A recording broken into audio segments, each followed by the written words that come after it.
You are not angry because of others, but because you keep surrendering your mind to them. Right now, your peace rises and falls based on words you did not choose and actions you cannot control.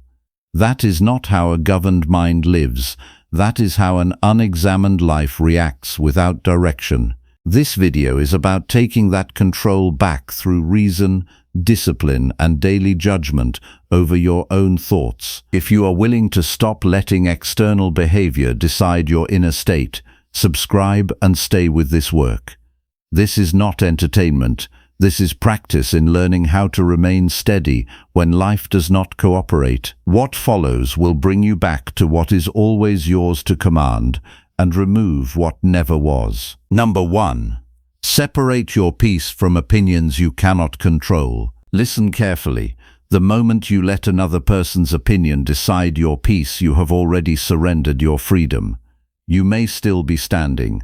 You may still be speaking. You may still be smiling, but inside you are no longer governing yourself. You are being moved by someone else's words, someone else's tone, someone else's ignorance, someone else's mood. That is not strength. That is not dignity. That is not a disciplined life. It is dependence, and dependence is the beginning of slavery. Take an honest look at yourself. How much of your anger comes from what was actually done to you, and how much comes from the story you told yourself about it? How much of your bitterness comes from the event itself, and how much comes from your demand that other people should have spoken differently, respected you more, noticed you sooner, understood you better, or treated you as you think you deserve? Be severe with yourself here. Do not defend your weakness. Do not dress it up as sensitivity. Do not call it honesty when it is really emotional habit. A disciplined mind does not ask first whether it was offended. It asks whether the judgment was true, whether the response was within its power, and whether anger made anything better. You do not control the words people use about you. You do not control their opinions. You do not control their praise. You do not control their mockery. You do not control whether they misunderstand your intentions or reduce you to a rumor. That belongs to them. It has never belonged to you. What belongs to you is your judgment. What belongs to you is your choice. What belongs to you is whether you will make your tranquility depend on the unstable minds of other people.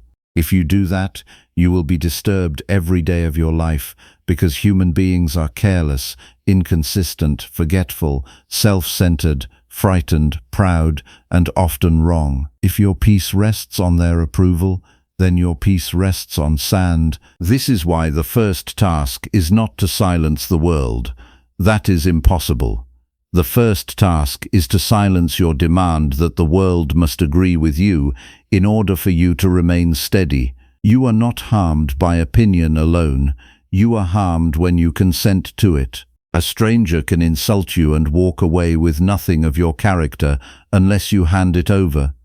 A colleague can dismiss you and you can still remain just. A family member can misunderstand you and your soul can still stay clear. But the moment you start begging the world to approve of you before you can feel calm, you have made your mind weak. You have placed your life in the hands of people who do not know how to hold it. There is a simple discipline here, and it must be practiced daily. When a comment reaches you, do not rush to react. Stop.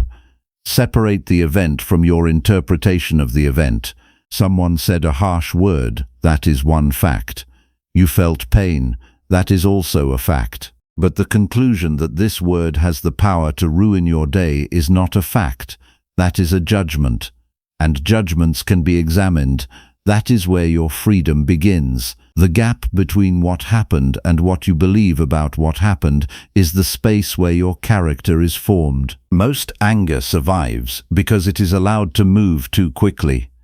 The insult arrives, and before reason can stand up, the emotion has already taken command. The face changes, the voice hardens, the body grows tense, the mind begins rehearsing revenge, defense, and humiliation. Then the person says, "I could not help it." That is false. You could have helped it. You did not train yourself to help it. There is a difference. The untrained person is dragged by the first impression. The trained person examines it. The untrained person feels insult and instantly believes insult. The trained person asks, "Is this true? Is this mine to correct? Is this worth my peace?" That is not weakness. That is mastery. You must learn to distrust the first rush of feeling, not because feeling is evil, but because feeling is not yet judgment. A fire alarm does not tell you whether the house is burning. It only tells you that attention is required. The same is true of anger. Anger is a signal. It is not a command. It tells you that something has struck your pride, your expectation, or your self-image. Then reason must step in and ask whether the strike was worth the disturbance. Very often it was not. Very often the pain came not from the word but from your attachment to being seen a certain way. That attachment is the real wound. That attachment is what must be corrected. Do this in the morning before the day begins. Sit down before the noise of others reaches you. Ask yourself with complete honesty, what part of me still depends on being admired? What part of me still wants to be safe from criticism? What part of me still believes that other people must speak carefully if I am to remain calm? Do not soften your answers. If you are still controlled by praise, then admit it. If you still become small when someone disapproves of you, then admit it. If you still feel rage when your image is challenged, then admit it. A man cannot heal what he refuses to name. The first victory is truth. Then prepare yourself for the day as a rational being, not as a fragile one. Tell yourself, I will meet people who are rude. I will meet people who are careless. I will meet people who are arrogant. I will meet people who are confused. I will meet people who are unfair. Their opinions are not the measure of my worth. Their moods are not the law of my life. My task is to remain just, controlled and clear. This is not coldness. This is preparation. It is how you keep your mind from being surprised by what has always been part of human life. When the insult comes, and it will come, ask one question before anything else. What in this is actually up to me? That question is not a phrase to repeat casually. It is a knife that cuts away false concern. Is their opinion up to you? No. Is their mood up to you? No. Is their ignorance up to you? No. Is your response up to you? Yes. Is your judgment up to you? Yes. Is your conduct up to you? Yes. Then spend your power where power exists. Do not waste it on what cannot be commanded. This is the center of freedom. The person who knows what belongs to him will not chase what does not belong to him. Many people suffer because they confuse dignity with control over others. They want the world to behave well so they can feel well. That is a childish demand. A grown soul does not ask reality to protect its feelings. A grown soul asks itself to behave rightly, no matter what reality brings. Your dignity is not proven by others agreeing with you. It is proven by your ability to remain just when they do not. Any fool can be calm when praised. Any fool can smile when respected. But to remain steady when misunderstood, dismissed, or judged unfairly requires a mind that has been trained to value virtue above comfort. And what is virtue here? It is not a decoration. It is not a religious word. It is the plain practice of using reason, truth, self-control, and justice in every situation. If someone speaks badly of you and you answer with equal poison, you have not defended your honor. You have lowered your own character. If someone offends you and you make your entire day revolve around proving them wrong, you have become a servant to their foolishness. The wise response is not to pretend the wound never happened. The wise response is to refuse to let the wound decide what kind of person you will be. You must become difficult to disturb because your mind has learned to return immediately to reason. This is not done by wishing. It is done by repetition. Each day, when something irritates you, Pause before speaking. Let the first impulse pass through without obeying it. Breathe. Stand still if you must. Look at the person, but do not look through the eyes of offense. Look with fairness.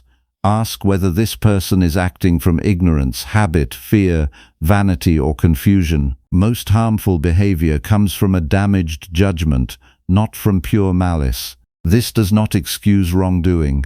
It does free you from the madness of taking everything personally.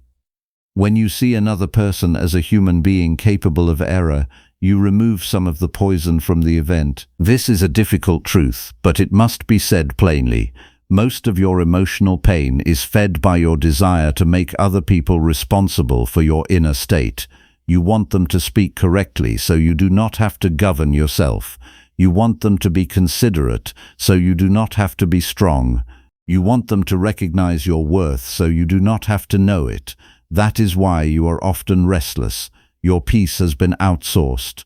Bring it back home. No one will maintain your balance for you. No one can. Not a friend, not a partner, not a family member, not a crowd, not a leader, not an audience. Your mind must become its own guardian. There is also a deeper correction to make. Why do the opinions of others matter so much? Because you have tied your identity to what is outside your control. You have decided that being approved is good and being disapproved is bad. That is the error. Approval is not a good. Disapproval is not an evil. Both are external events. Both are unstable. Both can be gained and lost by fools. The only true good is the quality of your character. The only true evil is your own moral failure. Once you truly believe that, the power of criticism begins to shrink. Someone can think poorly of you and still not harm what matters. Someone can praise you and still not improve what matters. If virtue is your aim, then opinion becomes noise. Yet do not mistake this for indifference. A disciplined person is not careless. He is attentive. He listens when correction is useful. He learns when truth is spoken. He does not become hard of heart. He becomes hard to shake. There is a difference. If someone points out a real fault, examine it without pride. If it is true, correct it. If it is false, let it fall away. Do not be ruled by the form of the message. Seek the truth inside it, if any exists. But if the speaker's intention is only to provoke you, then do not give them the victory of your unrest. Let them keep their poor judgment. You keep your composure. Practice silence more often than you currently do. Not the silence of fear, the silence of control. When words rise in you quickly, hold them back long enough for reason to inspect them. Ask whether speaking will improve the matter or merely feed your need to be seen as right. Much anger lives on the tongue. Many conflicts begin because a person could not bear the small discomfort of not replying immediately. Learn to bear it. There is strength in waiting. There is strength in not demanding immediate release. There is strength in holding the mind in check until the better judgment is clear. There are moments when the right action is to speak firmly. Stoicism does not demand passivity, it demands justice. If something must be corrected, correct it. If a boundary must be set, set it. If a wrong must be named, name it. But do it from reason, not from wounded pride. Do it for the sake of what is right, not for the sake of revenge. The difference matters. A man may speak forcefully and still be calm. He may refuse disrespect and still remain free of hatred. That is the standard. Not softness, not passivity, not approval-seeking, rational firmness. Train this with small exercises. During the day, invite a little discomfort instead of fleeing it. Let someone speak before you answer. Let a delay exist without filling it with complaint. Let a mild criticism remain in your hearing without immediately defending yourself. Sit with the discomfort long enough to see that you do not need to be moved by it. Then at night, examine the day. Ask yourself where you lost control of your judgment. Ask where you defended your image more than your character. Ask where you cared too much about being liked. Ask where you made another person's words larger than your own reason. Do this honestly. This nightly review is not punishment, it is maintenance. Do not be lenient with your own excuses. If you reacted badly because someone looked at you in the wrong way, then admit that your mind is still too attached to appearances. If you were irritated because someone did not thank you, then admit that you were seeking reward. If you felt injured because someone did not understand you, then admit that you wanted your comfort protected more than your duty fulfilled. This kind of self-examination is hard only for those who prefer sleep to truth. For the person who wants freedom, it is a relief. It clears the fog. It tells you exactly where to work. You will notice something important as you practice. The more your peace is based on your own judgment, the less interested you become in performing for others. You stop chasing every reaction. You stop measuring every interaction by whether you are admired. You stop needing to win every room. This is not because you have become passive. It is because you have become serious. A serious person does not waste the day asking strangers to validate his soul. He uses the day to strengthen his character. He knows that reputation is outside him. He knows that the verdict of the crowd is unstable. He knows that the only verdict that matters is whether he lived according to reason. The world will still disturb you at first. Do not expect instant perfection. Expect training. Expect resistance. Expect your old habits to return and test you. When they do, do not despair. Return again to the question, what is in my power and what is not? Return again to the truth that your peace is yours to guard. Return again to the recognition that an opinion is only an opinion until you make it a command. This is a life's work. It is not a mood. It is not a trick. It is discipline. And understand this clearly. If you continue to make your calm dependent on how others speak, you will spend your life in chains you have mistaken for sensitivity. Every sharp remark will pull you. Every slight change in tone will move you.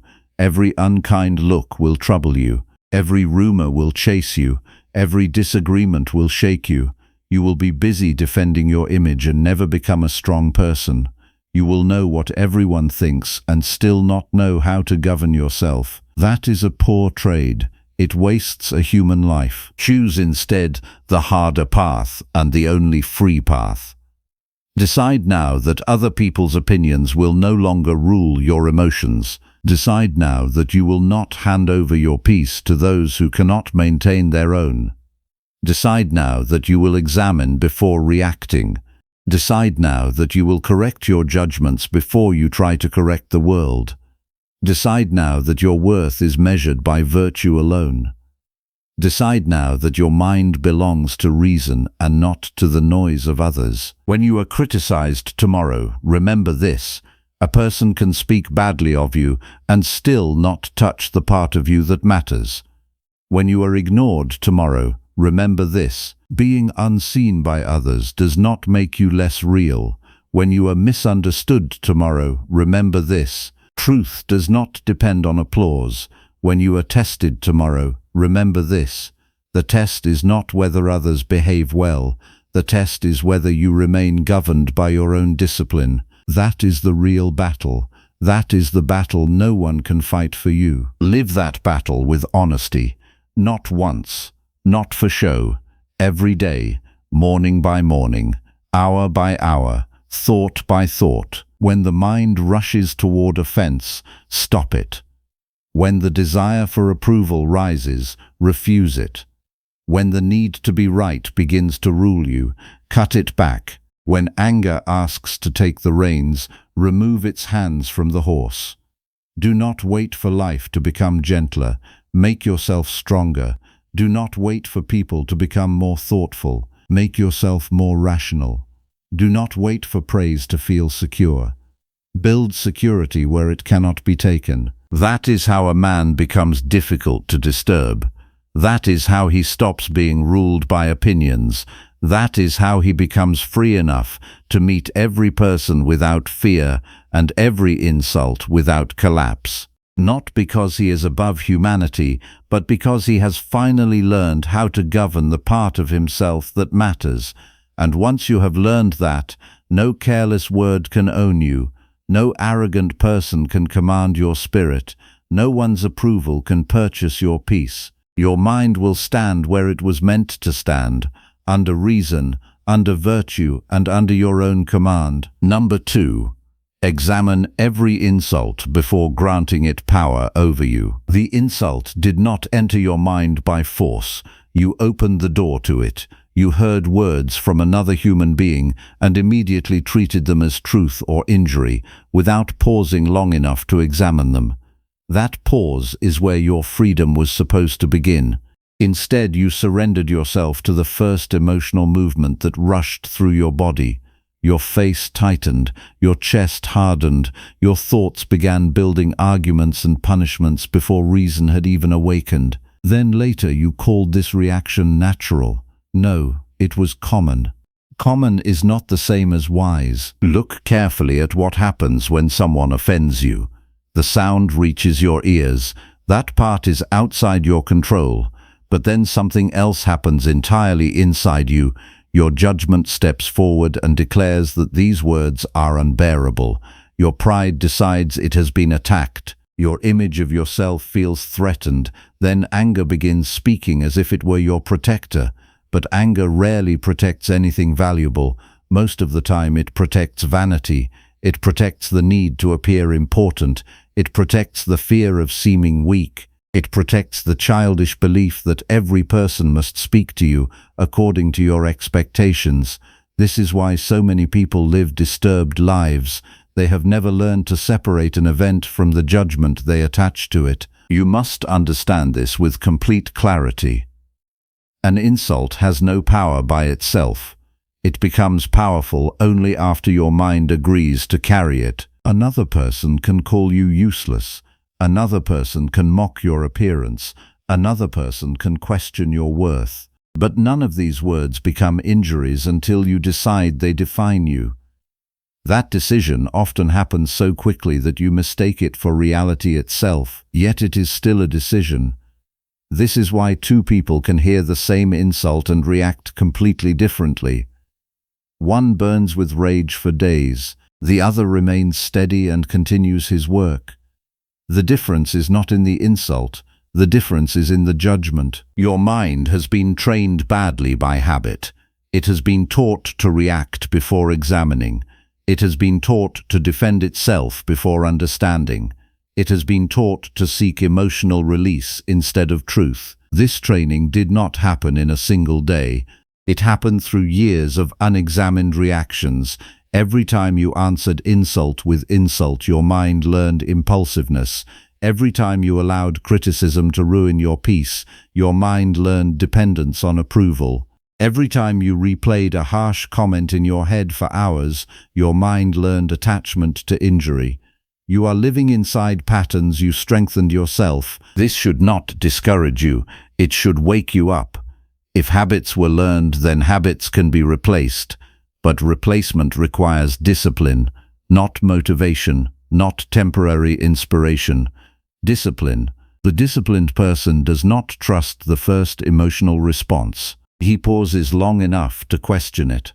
He asks himself whether the insult revealed something true or merely revealed another person's poor judgment. He refuses to react until reason has inspected the situation. This single practice can change the direction of an entire life. Begin with this exercise today. The next time someone speaks harshly to you, do not answer immediately. Do not defend yourself. Do not rehearse a reply in your mind while they are still talking. Listen fully, then become silent inside yourself for a moment. Ask one question with total honesty. What exactly has been harmed here? Do not answer too quickly. Your reputation may have been challenged. Your comfort may have been disturbed. Your pride may have been wounded. But has your character actually been harmed? Has your ability to act with justice disappeared? Has your capacity for self-control been stolen? Has your reason been destroyed? If not, then the most important part of you remains untouched. Many people spend their lives protecting things that do not deserve such protection. They guard their image more carefully than their conduct. They become furious over disrespect while neglecting their own discipline. They obsess over what others say while ignoring the condition of their own judgment. This is backward. A serious person is concerned first with whether he himself is acting correctly. He knows that another person's opinion belongs to that person, but his own actions belong to him. This is where his attention remains. You suffer deeply when you confuse reputation with identity. Reputation exists in the minds of others. It changes constantly. One person admires you while another dismisses you. One praises you today and criticizes you tomorrow. If your stability depends on these shifting opinions, then your inner life will never know rest. You will become a servant to every passing judgment. One harsh sentence will ruin your morning. One careless comment will poison your relationships. One moment of rejection will make you question your worth. That is not strength. That is emotional dependence disguised as sensitivity. Your task is not to force the world to speak kindly. Your task is to become someone who no longer needs the world's approval to remain steady. This does not mean becoming cold or arrogant. It means becoming rational. A rational person understands that human beings often speak from ignorance, fear, envy, exhaustion, insecurity, or confusion. Why should you surrender your peace every time another person reveals their lack of discipline? Their words reveal their state of mind more than your value. When someone insults you, there are only two possibilities. Either what they said is true, or it is false. If it is true, then your duty is correction, not anger. Why become hostile toward truth? If someone exposes a real flaw in your behavior, then you have been given useful information. Examine yourself honestly and improve where improvement is needed. The insult becomes an opportunity for self-government instead of emotional collapse. But if the insult is false, then why suffer over something unreal? Why allow fiction to control your inner condition? In both cases, anger becomes unnecessary. This is difficult because your ego wants protection more than your character wants growth. Your ego wants immediate defense. It wants retaliation. It wants victory in the eyes of others. But a disciplined mind is not concerned with appearing superior. It is concerned with remaining aligned with reason. This is why silence often requires greater strength than argument. Silence forces you to sit with the discomfort of wounded pride, without rushing to relieve it through reaction. Watch how quickly your mind creates stories after an insult. Someone ignores your greeting, and suddenly you assume disrespect. Someone criticizes your work, and suddenly you imagine humiliation. Someone speaks sharply, and your mind begins building a case against them. You rarely suffer from the event alone. You suffer from the meaning your mind attaches to it. The undisciplined mind turns moments into identities. It turns criticism into condemnation. It turns disagreement into hatred. Then it wonders why peace feels impossible. You must interrupt this process early. The first impression is not the final truth. Learn to say to yourself, "This is only an appearance. Let me examine it before accepting it." That sentence alone can save you from countless regrets. It creates distance between the event and your reaction. Inside that distance, reason has room to breathe.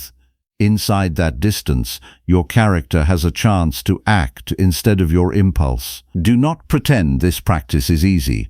Your habits will resist it. Your emotions will demand immediate expression. Your pride will insist that restraint means weakness. But look honestly at the results of your current way of living. How many relationships have been damaged because you reacted too quickly? How many nights have been wasted replaying conversations that no longer matter? How much energy has been lost trying to defend yourself against every careless opinion? You already know where undisciplined reaction leads. It leads to exhaustion. A calmer mind is built through repeated acts of restraint. Every insult becomes training. Every criticism becomes practice. Every moment of irritation becomes a chance to strengthen your command over yourself. This is how inner freedom is developed. Not through comfort, but through disciplined attention. Each morning, prepare yourself before entering the world. Remind yourself that you will encounter impatient people, dishonest people, arrogant people, and emotionally reckless people. Expect this calmly. Human beings are imperfect. You are imperfect as well. The purpose of preparation is not bitterness, it is stability. When you expect difficulty, you stop acting shocked by human behavior. Your mind remains ready instead of reactive. Then throughout the day, guard your attention carefully. Your attention is constantly being pulled outward toward the opinions of others. Bring it back. Ask yourself repeatedly, am I governing my own mind right now, or am I allowing another person's behavior to govern it for me? This question exposes how often you surrender authority over yourself. Every emotional overreaction is a form of surrender. You hand your inner state to another person and wait for them to decide whether you deserve peace. Stop doing this. Your peace must come from your own conduct. If you acted with justice, patience, honesty, and self-control, then remain steady regardless of how others respond. Another person's failure to recognize your effort changes nothing essential. The disciplined person measures himself by virtue, not applause. There is another truth you must face. Sometimes you secretly enjoy being offended because it gives you a sense of moral superiority. You replay the insult because it allows you to feel righteous. You hold on to resentment because it feeds your identity as the injured one. This is dangerous. Resentment can become a form of attachment. The mind begins feeding on conflict because it no longer knows who it is without grievance. A serious person refuses this temptation. He lets go not because the insult was acceptable, but because carrying bitterness corrupts his own judgment. Practice releasing small offenses quickly. Someone interrupts you, let it go. Someone speaks impatiently, let it pass. Someone misunderstands you, clarify calmly if necessary, then move on. Do not build emotional monuments around temporary moments. Life is already short. Why shorten it further by carrying every insult like a sacred wound? Your mind becomes stronger each time you refuse unnecessary outrage. This strength is quiet. It does not announce itself. It appears in your ability to remain composed while others lose control. It appears in your refusal to chase every argument. It appears in your capacity to hear criticism without collapse. It appears in your ability to correct yourself without self-hatred. This is genuine maturity, not the absence of emotion, but the presence of discipline. At night, examine yourself carefully. Ask where you became offended too quickly. Ask where pride spoke louder than reason. Ask where you gave another person power they did not deserve. Then ask how you could respond differently next time. Do not punish yourself during this examination. Correct yourself. A good teacher does not scream at the student for making mistakes. He points directly at the error and demands greater discipline tomorrow. You are not required to become emotionless. You are required to become governed. There is a difference. Emotions will still arise. Irritation will still appear. Pain will still visit you. But these experiences do not need to become rulers. They can become signals that call reason into action. The disciplined mind feels emotion without surrendering authority to it. Many people spend decades trying to control the behavior of others because they never learned to control themselves. They attempt to manage every opinion, every conversation, every perception. This is endless labor. You cannot shape the minds of millions of imperfect people into permanent agreement with you. Even those who love you will misunderstand you sometimes. Even those who admire you will criticize you eventually. This is part of life. Accepting this truth removes an enormous burden from your shoulders. Your responsibility is smaller and more demanding. Govern your own judgments, govern your own reactions, govern your own conduct. This work never ends. Every day your mind must be trained again. Every day appearances must be examined again. Every day reason must reclaim authority from impulse again. Freedom is not given once. It is practiced repeatedly. When you stop granting automatic power to insult, something important changes inside you. You begin to move through the world with less fear.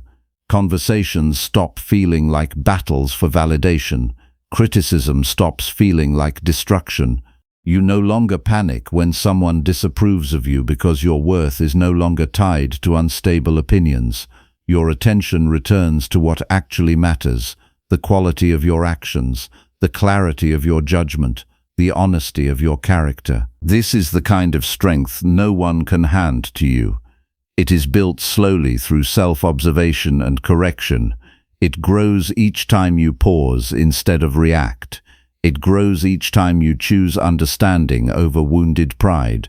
It grows each time you refuse to make another person's behavior the center of your inner life. The next insult you hear will test whether you truly understand this or whether you merely enjoyed listening to it.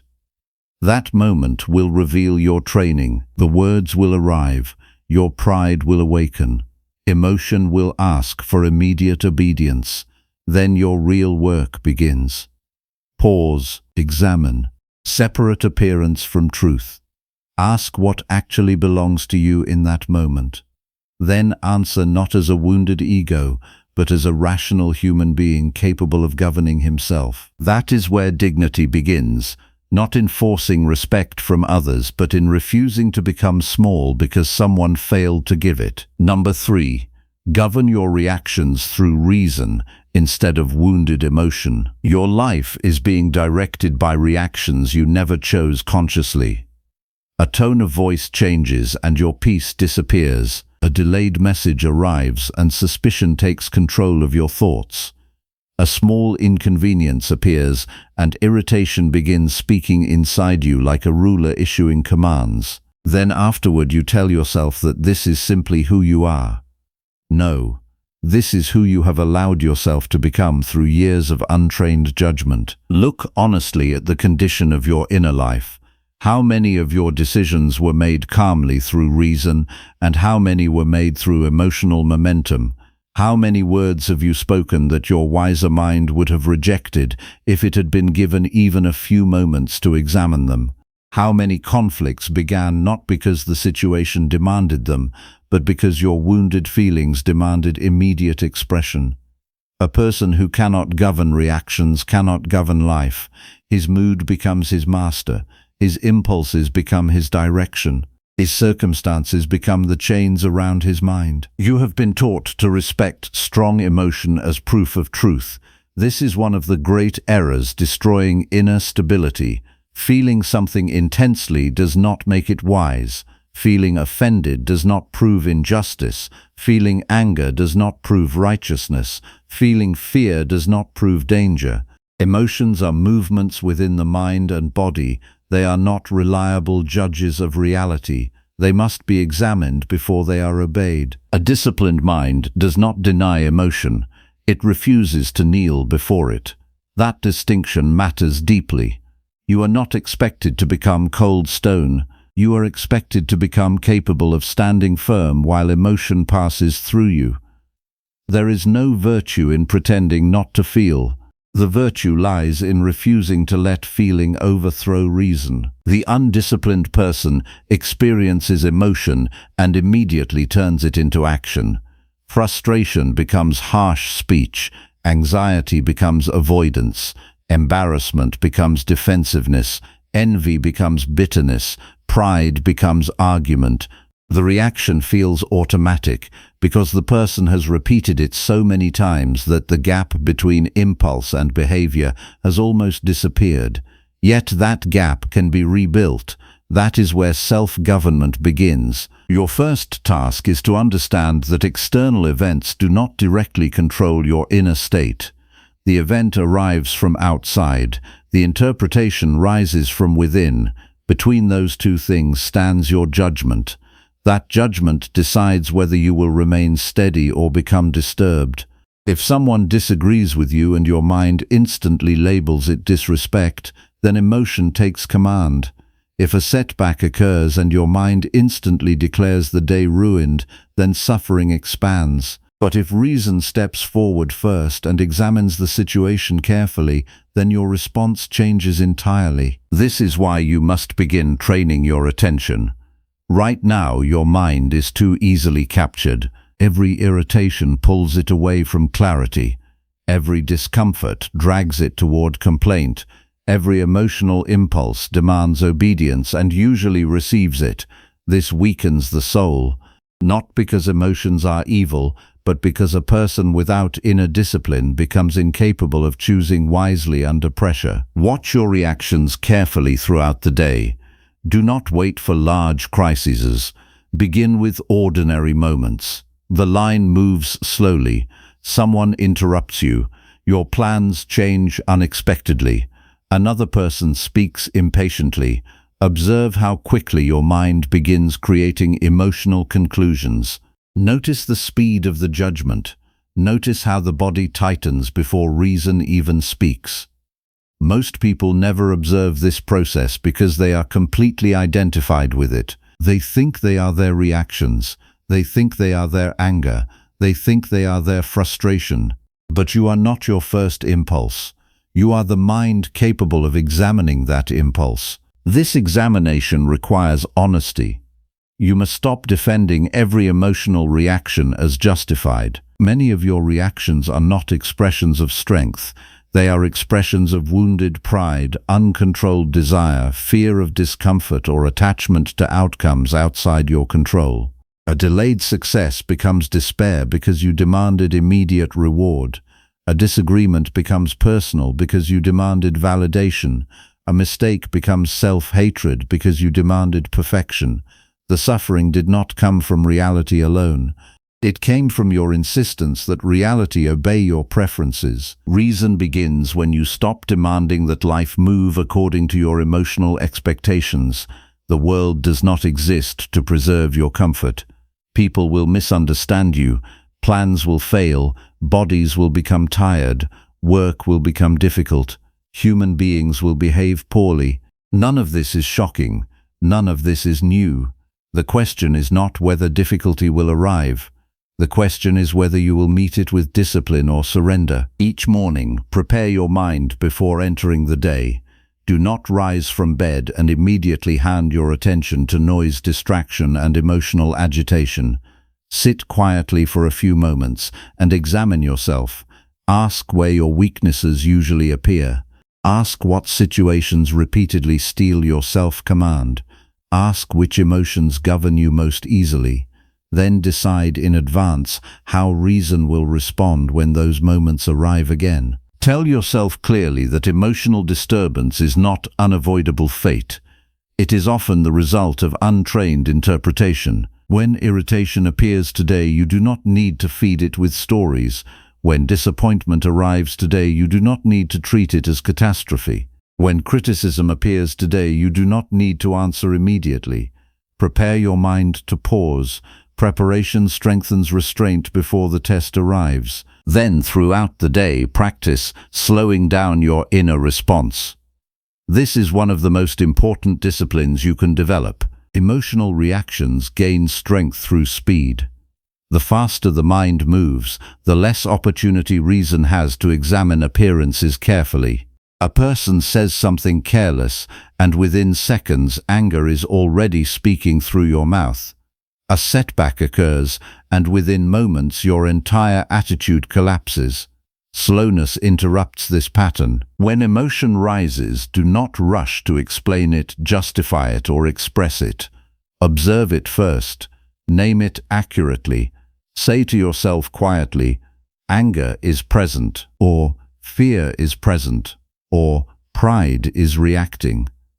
This creates separation between your rational faculty and the emotion itself. You stop speaking as if the emotion is your identity.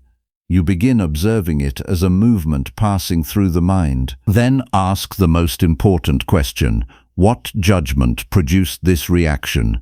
Every emotion is tied to a judgment about reality. Anger often says, "This should not be happening." Anxiety often says, "I cannot handle this."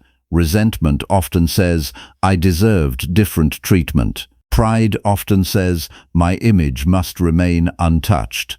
Once the hidden judgment becomes visible, you can finally examine whether it is rational. Very often, it is not. You become furious because another person failed to meet expectations they never promised to fulfill.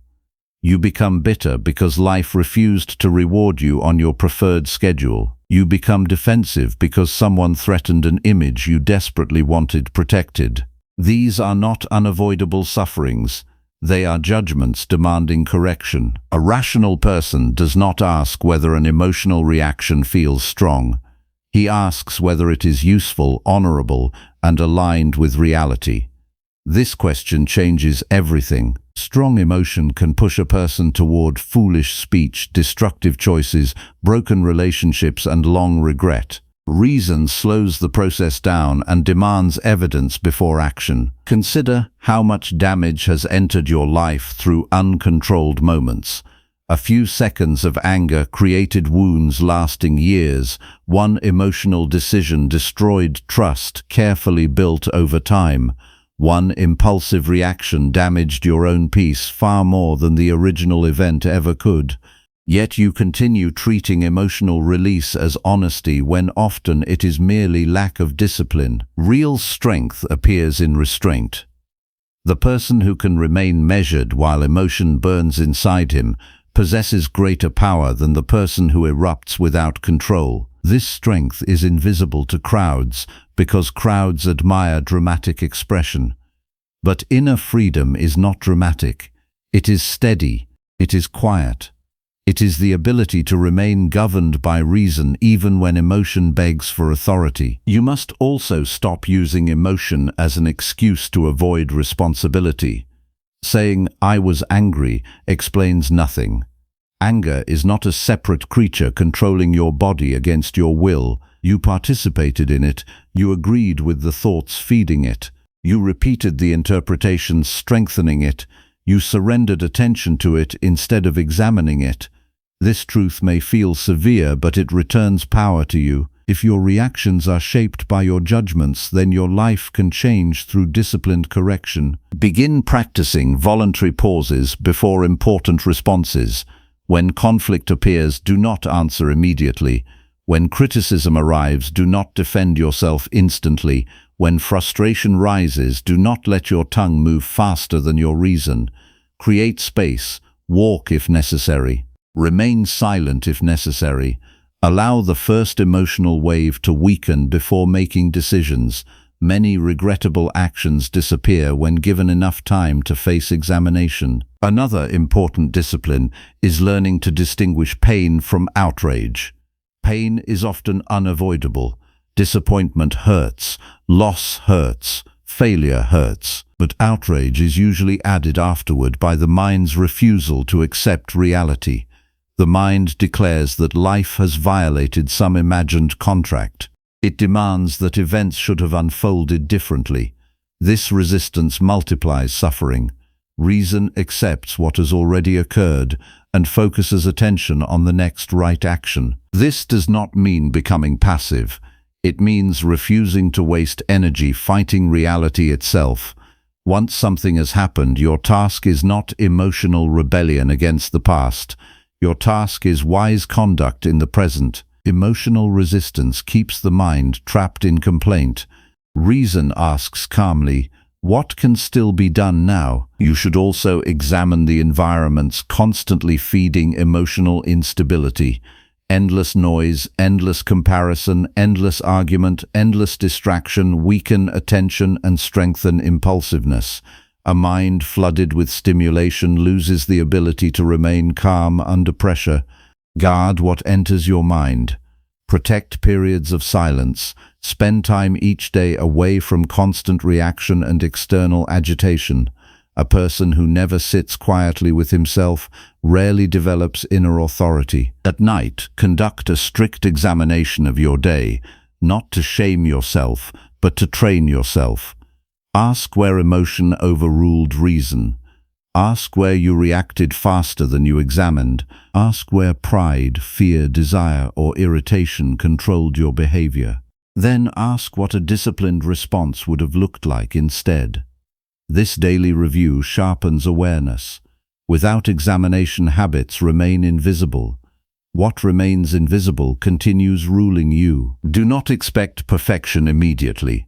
A lifetime of emotional habit does not disappear in a week. There will be moments when anger still rises quickly. There will be days when frustration still captures your attention. There will be times when wounded feelings still speak loudly inside you. The goal is not instant purity.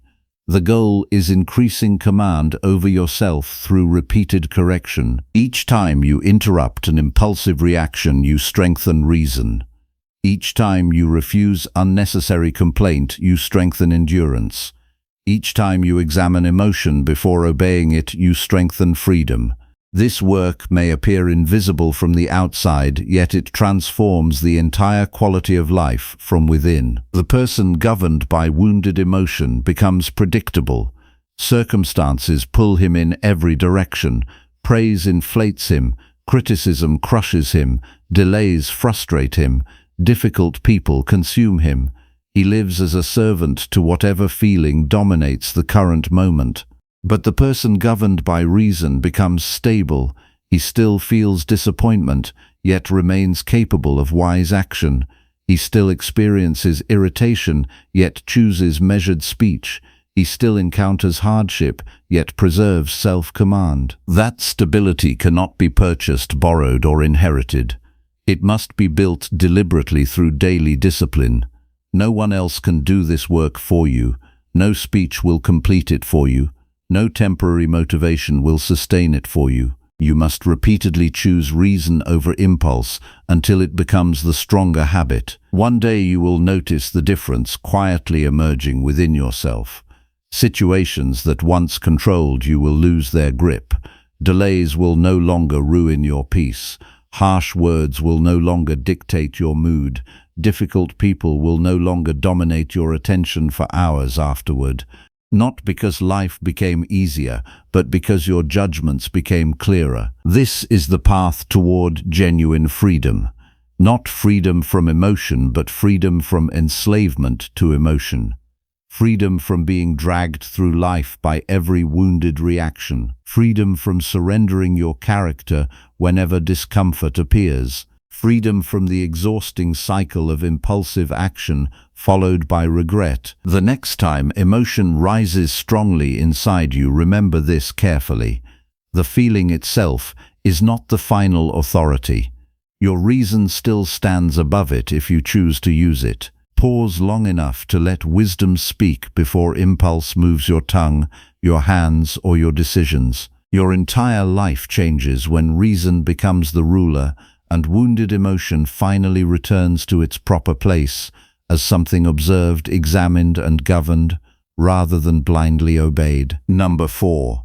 Accept human weakness without demanding perfect behavior from others. Your anger toward other people is often nothing more than disappointment that they refuse to become the perfect characters you created inside your own mind. You expected patience from the impatient. You expected wisdom from the careless. You expected consistency from those who cannot even govern themselves for a single day. Then, when reality revealed their weakness, you reacted as if life itself had betrayed you. But life did not deceive you. Your expectations deceived you. Look carefully at how much suffering enters your life through this single mistake. Someone speaks harshly, and you become disturbed because you expected constant politeness. Someone acts selfishly, and you become bitter because you expected fairness at all times. Someone fails you, and you collapse inward because you expected reliability from a person who has never mastered their own impulses. Your pain grows because you keep demanding from human beings what human beings often fail to provide. This does not mean you should approve of bad behavior. It means you should stop being shocked by it. Human weakness has existed long before you arrived here, and it will remain long after you are gone. People will lie out of fear. They will avoid responsibility out of laziness. They will speak carelessly out of emotional confusion. They will disappoint you while trying to protect their own comfort. None of this is rare. None of this is new, yet you continue moving through life as if every selfish action deserves your astonishment. The disciplined mind accepts reality before trying to act within it. A farmer does not become furious because storms exist. A sailor does not curse the sea for having waves. In the same way, a rational person does not waste energy demanding flawless behavior from flawed people. He understands the material he is working with. He understands that human beings are often driven by appetite, fear, vanity, insecurity, exhaustion, and ignorance. This understanding does not create passivity, it creates steadiness. Your frustration becomes unbearable because you secretly believe other people should already possess the discipline you yourself struggle to maintain. Be honest about this. Have you never spoken impatiently when tired? Have you never avoided difficult truth to protect your comfort? Have you never acted emotionally instead of rationally? Have you never failed your own standards, yet when others reveal these same weaknesses, you respond as if their imperfection is an unforgivable crime? This is pride disguised as moral seriousness. You must learn to see human behavior clearly without taking every weakness personally. A person's failure to govern themselves is evidence of their inner condition, not proof that the world is targeting you specifically. The impatient driver on the road is not thinking about your peace. The rude stranger is often carrying battles inside themselves you cannot see. The dishonest co-worker is exposing defects in their own character, yet your mind immediately transforms their weakness into your emotional burden. This is unnecessary suffering created through interpretation. The first discipline is to separate what belongs to you from what belongs to others. Another person's actions belong to them. Their habits belong to them. Their lack of self-control belongs to them. What belongs to you is your judgment about these things and the quality of your own response. Once you confuse these boundaries, your inner life becomes chaotic. You start treating another person's flaws as if they were personal attacks against your peace. Then every difficult interaction feels like a crisis. Begin examining your expectations honestly. How often do you expect emotional maturity from people who have never practiced self-examination? How often do you expect calm reasoning from those ruled entirely by impulse? How often do you expect gratitude from people consumed by entitlement?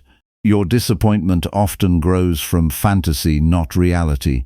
You create an image of how people should behave, then become angry when life presents human beings instead. A disciplined person enters each day remembering what humanity actually is, not what he wishes it to be.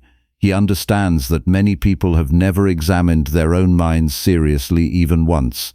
They move through life reacting blindly to desire, fear, resentment, pride, and social pressure. Their emotions govern them completely. They call this personality while never realizing they are living without inner authority. Why then are you shocked when such people behave poorly? Why are you emotionally destroyed when someone without discipline acts without discipline? This understanding changes your reactions completely. Instead of immediate outrage, you begin responding with clarity. You stop demanding impossible perfection from others and start focusing on maintaining your own character regardless of their conduct. This is freedom. The person who depends on others behaving perfectly before he can remain calm will never know peace. You must also examine the hidden arrogance inside constant frustration. Deep beneath irritation often lies the belief that your preferences deserve universal obedience. You believe people should speak the way you prefer, respond the way you prefer, think the way you prefer, behave according to your personal standards at all times. Then, when reality refuses this demand, anger rises immediately. But the world was never designed to satisfy your emotional expectations. Human beings possess different levels of wisdom, discipline, pain, confusion, and self-awareness. Accepting this truth removes much unnecessary conflict from the mind. Acceptance is not surrender to injustice. Acceptance is accurate perception. It means seeing clearly what kind of world you are living in, so that reason can act wisely within it. If another person behaves dishonorably, then address the situation rationally. If action is required, set boundaries where necessary. Speak truth calmly when needed, but do not poison your own inner condition through outrage that human weakness exists at all. Emotional chaos inside you does not improve the moral condition of others. Pay attention to how quickly your mind labels people entirely by their worst moments.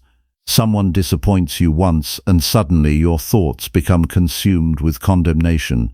Yet you ask for understanding regarding your own failures. You explain your mistakes through stress, exhaustion, pressure, or confusion. But when others fail, you deny them the same complexity. This inconsistency reveals lack of self-examination. The disciplined mind practices fairness even in judgment. It recognizes that all human beings struggle between reason and impulse. Some surrender completely to appetite. Others fight daily to strengthen their character. Many live without guidance or reflection. This does not excuse harmful actions, but it creates perspective. Hatred weakens when understanding increases. One of the most important practices you can develop is preparing yourself mentally before encountering others. Each morning, remind yourself that you will meet impatient people, emotional people, dishonest people, distracted people, proud people, and fearful people. Do not say this bitterly. Say it calmly, as preparation for reality. The mind suffers less when difficulty arrives expected instead of unexpected. Then make a second commitment. Decide that another person's lack of discipline will not become permission for you to abandon your own. This is where many people fail completely. Someone speaks rudely, so they answer rudely. Someone lies, so they become consumed by resentment. Someone behaves selfishly, so they justify losing self-command. In every case, another person's weakness becomes an excuse for personal decline. Your standards must remain your standards, regardless of external behavior. If patience is right, then practice patience even among impatient people. If honesty is right, then remain honest even around deception. If calm judgment is right, then preserve calm judgment while others lose control. Otherwise, your character is not truly yours. It changes according to the moods and flaws of whoever stands near you. This requires endurance. There will be moments when another person's behavior feels deeply unfair. There will be situations where your efforts are unappreciated.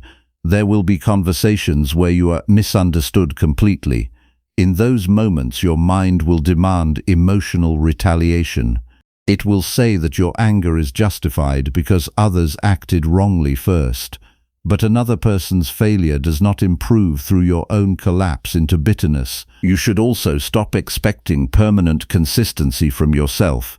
Your own mind still requires daily correction. Some mornings you wake with greater patience than others. Some days reason speaks clearly.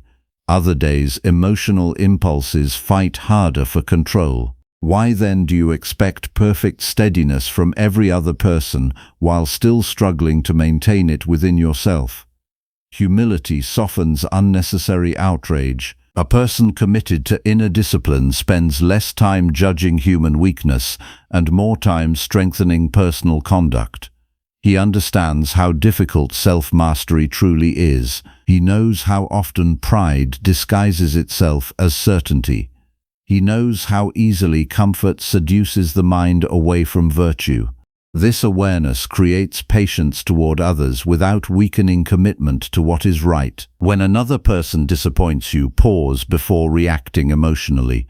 Ask yourself what exactly you expected from this human being. Were your expectations grounded in reality or built from wishful thinking? Did you demand wisdom from someone who has never trained their judgment? Did you expect emotional restraint from someone ruled entirely by impulse? Often your suffering begins long before the event itself, through unrealistic assumptions about human nature. You must learn to interact with people while keeping your center rooted in reason instead of expectation. Appreciate good behavior when it appears, but do not demand it as a condition for inner peace. Otherwise, your emotional stability becomes dependent on forces completely outside your control. Another useful practice is refusing to rehearse offenses repeatedly in your mind. Many people extend their suffering voluntarily through endless mental replay. They revisit conversations repeatedly. They relive disrespect again and again.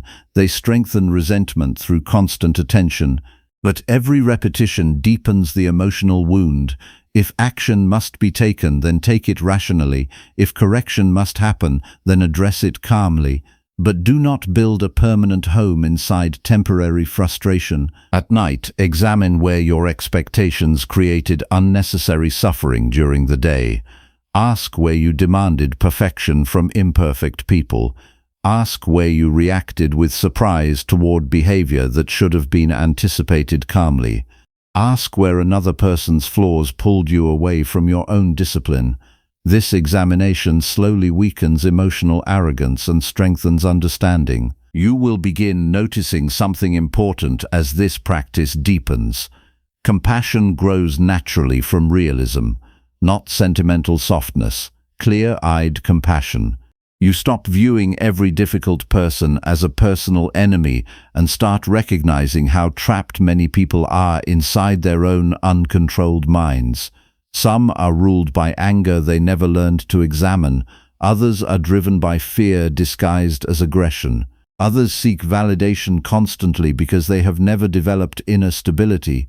Their behavior still requires boundaries when necessary, but hatred loses much of its force once understanding replaces illusion. Your task is not to repair every person you encounter. Your task is to maintain your own reason and character while participating honorably in human society. This is demanding enough already. Stop exhausting yourself trying to force maturity into unwilling minds. Stop sacrificing peace because reality refused to match your emotional expectations. Stop measuring each day by whether people behaved perfectly around you. The disciplined life requires a different standard.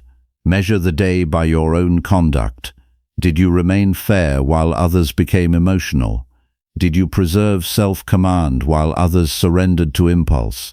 Did you respond through reason instead of wounded pride? Did you maintain justice without becoming consumed by resentment?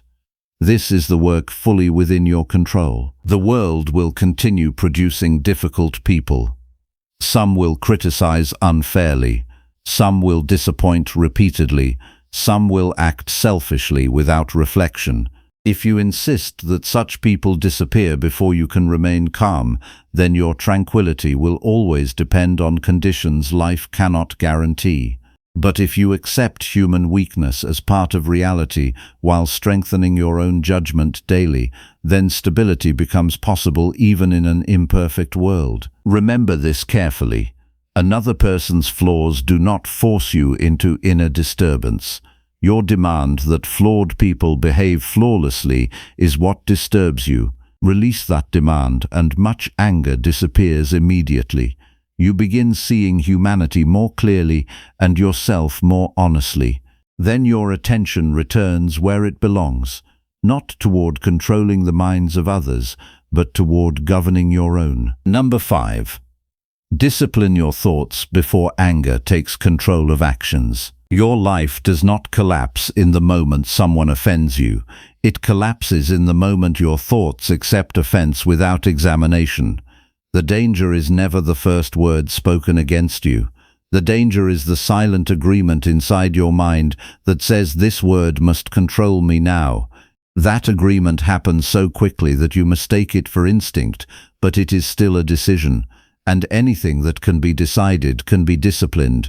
Watch your mind more carefully than you watch the world. The world is not where your loss of control begins. It is only the trigger. The real event happens internally, when a judgment forms without being questioned. Someone interrupts you, and your mind immediately declares disrespect. Someone delays a response, and your mind immediately declares rejection.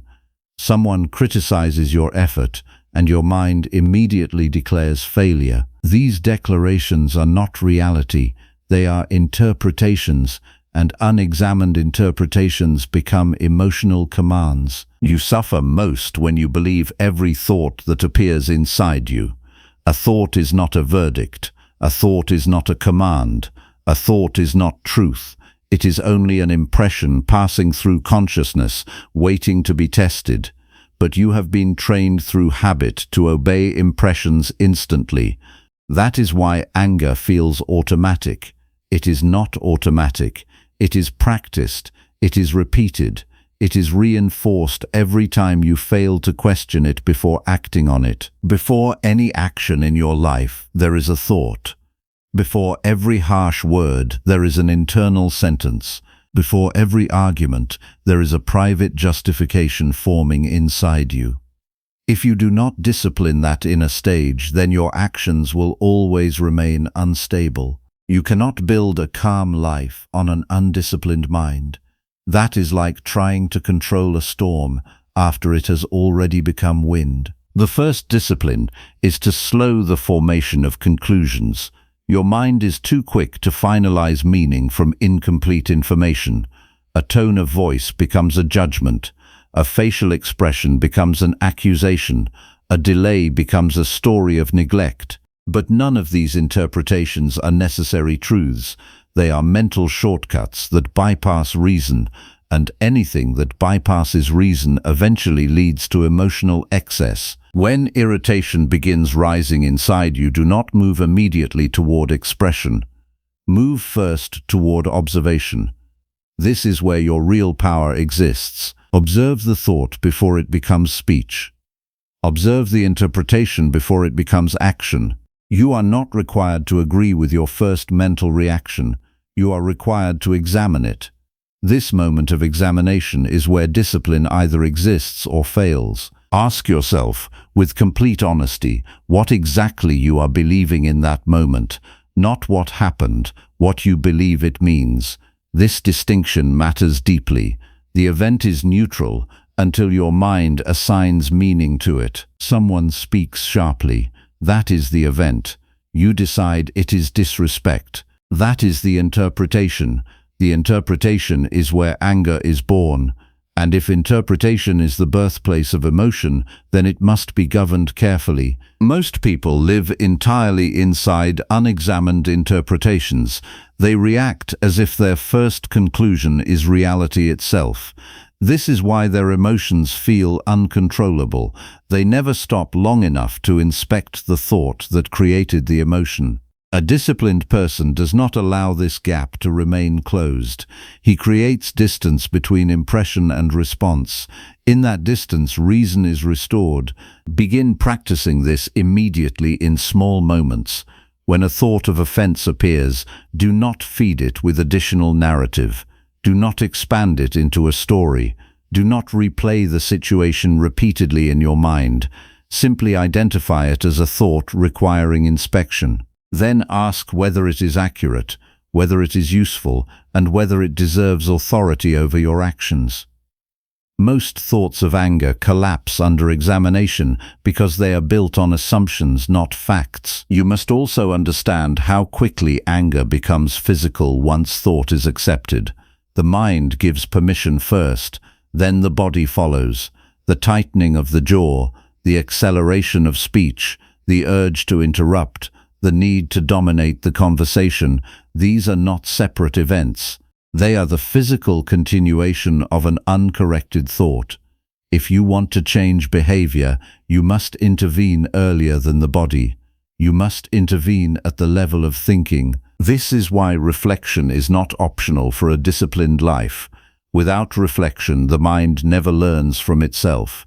It repeats the same emotional pathways again and again because nothing interrupts them. At the end of the day, you must examine where your thinking became uncontrolled, not with judgment against yourself, but with clarity about your errors. Where did you accept an interpretation too quickly? Where did you assume intent without evidence? Where did you allow irritation to grow without challenge? These questions train awareness. Your mornings must prepare you for this discipline. Before you enter interaction with others, prepare your mind to treat impressions as testable material rather than final truth. Tell yourself that nothing you perceive today is automatically reliable until reason has evaluated it. This is not suspicion toward the world. This is responsibility toward your own mind. A person who trusts every thought is not open-minded. He is unprotected. Throughout the day, practice the pause, not as a dramatic ritual, but as a simple interruption of automatic thinking. A thought appears, and instead of moving directly into reaction, you hold it briefly in awareness. This holding space is where transformation occurs. In that space, you can see whether the thought is driven by pride, fear, desire, or clear understanding. Most harmful reactions begin when that inspection never happens. You will notice that many of your strongest emotional responses come from thoughts that have not been questioned for years. You believe them so quickly that they feel like identity. Thoughts such as "I am being disrespected," "I am being ignored," "I am being treated unfairly," "I am not valued enough." These thoughts feel personal, but they are often distortions shaped by sensitivity and expectation. If you accept them without examination, they immediately generate anger. But if you examine them, their authority weakens. You must become willing to challenge your own mind more than you challenge other people. This is where most people fail. They spend their energy correcting the world while leaving their own thinking untouched. They argue with others while their internal dialogue remains unchecked. But the true source of disturbance is not outside. It is inside the untrained interpreter. When anger rises, treat it as a signal that thinking has already gone unexamined. Do not treat it as justification for action. Emotional intensity is not proof of correctness. It is proof that something in your judgment has not been tested. A disciplined mind responds to this signal by slowing down further, not speeding up.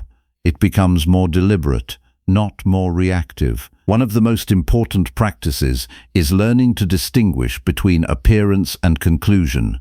Appearance is what happened. Conclusion is what you think it means. Most suffering comes from confusing the two. You think you are reacting to reality, but you are reacting to your interpretation of reality. Once you see this clearly, responsibility returns to you, and responsibility is where freedom begins. You cannot always choose what appears in your mind, but you can choose whether to endorse it. This is the essential skill of inner discipline. Thoughts will arise without permission. That is the nature of the mind. But endorsement is a second step. That step is yours. When you fail to separate these two stages, you become enslaved to whatever arises first. When you master this separation, you regain control over your inner life. You should also become aware of how often your mind seeks emotional certainty instead of rational clarity. Anger often feels satisfying because it simplifies complexity into a single emotional position. It tells you who is wrong and who is right instantly. But clarity requires patience. Reason does not rush towards certainty. It examines before concluding. That examination may feel slower, but it produces stability. When you feel the urge to react strongly, treat it as a moment requiring deeper thinking rather than immediate expression. Ask what you might be misunderstanding. Ask what assumptions you are making.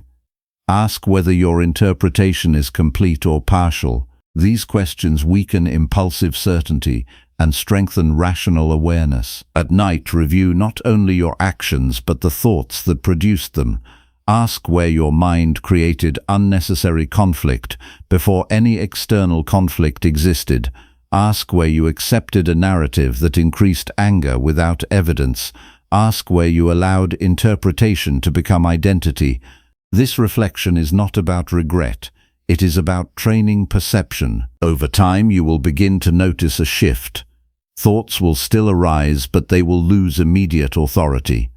Anger will still appear, but it will no longer control behavior automatically. There will be a growing space between thought and action.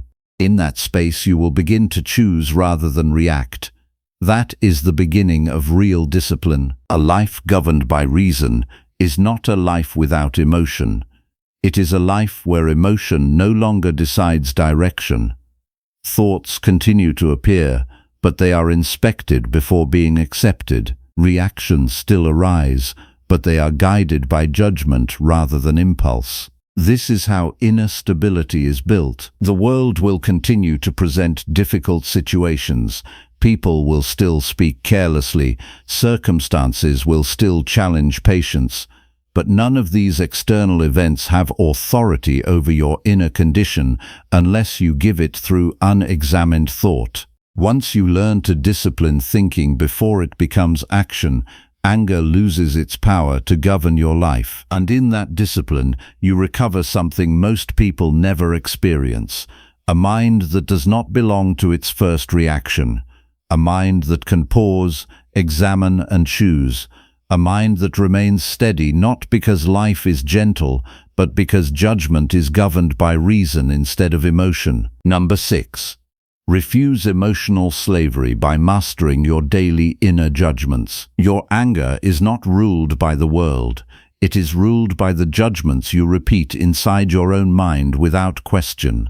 No person outside you can force you into emotional slavery. You enter it willingly each time you accept a thought as truth without examining it. The moment you say "this is unbearable," or "this should not be happening," or "this person has ruined my peace," you are not describing reality. You are authorizing your own disturbance. Look closely at how often your suffering begins long before any external event. A situation occurs, and immediately your mind produces an interpretation. That interpretation is where control is lost. Not because the event is powerful, but because your judgment is untrained.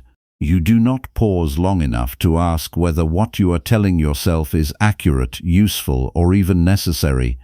Instead, you treat every internal conclusion as if it were a command that must be obeyed. This is emotional slavery, not to people, not to circumstances, but to unexamined judgments that arise inside you and are accepted as truth.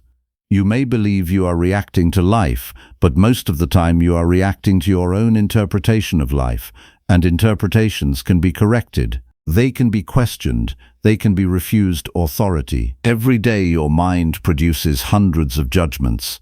Some are quiet and subtle. Some are loud and immediate. This is good. This is bad. This is unfair. This is disrespect. This is failure. These judgments shape your emotional state more than the events themselves. Yet you rarely stop to inspect them.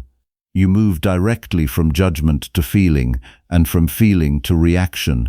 That is why your emotional life feels unstable. You are not governing the process. You are being carried by it. A disciplined mind understands that judgment is a choice. Even when it feels automatic, it can still be interrupted. There is always a moment, however small, between impression and acceptance. That moment is where freedom exists. If you pass through it unconsciously, you become reactive. If you remain aware within it, you become sovereign over your inner life. You must begin to treat your mind as something that requires supervision, not blind trust. Many of your judgments are inherited habits, repeated patterns, and emotional shortcuts formed through past pain and repetition. They feel familiar, so you assume they are correct. But familiarity is not truth.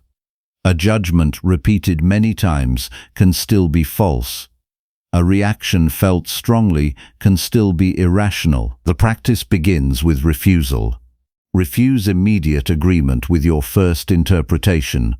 When a situation arises that disturbs you, do not accept the initial story your mind produces. Hold it in awareness without granting it authority. Ask whether you are responding to facts or to assumptions layered on top of facts.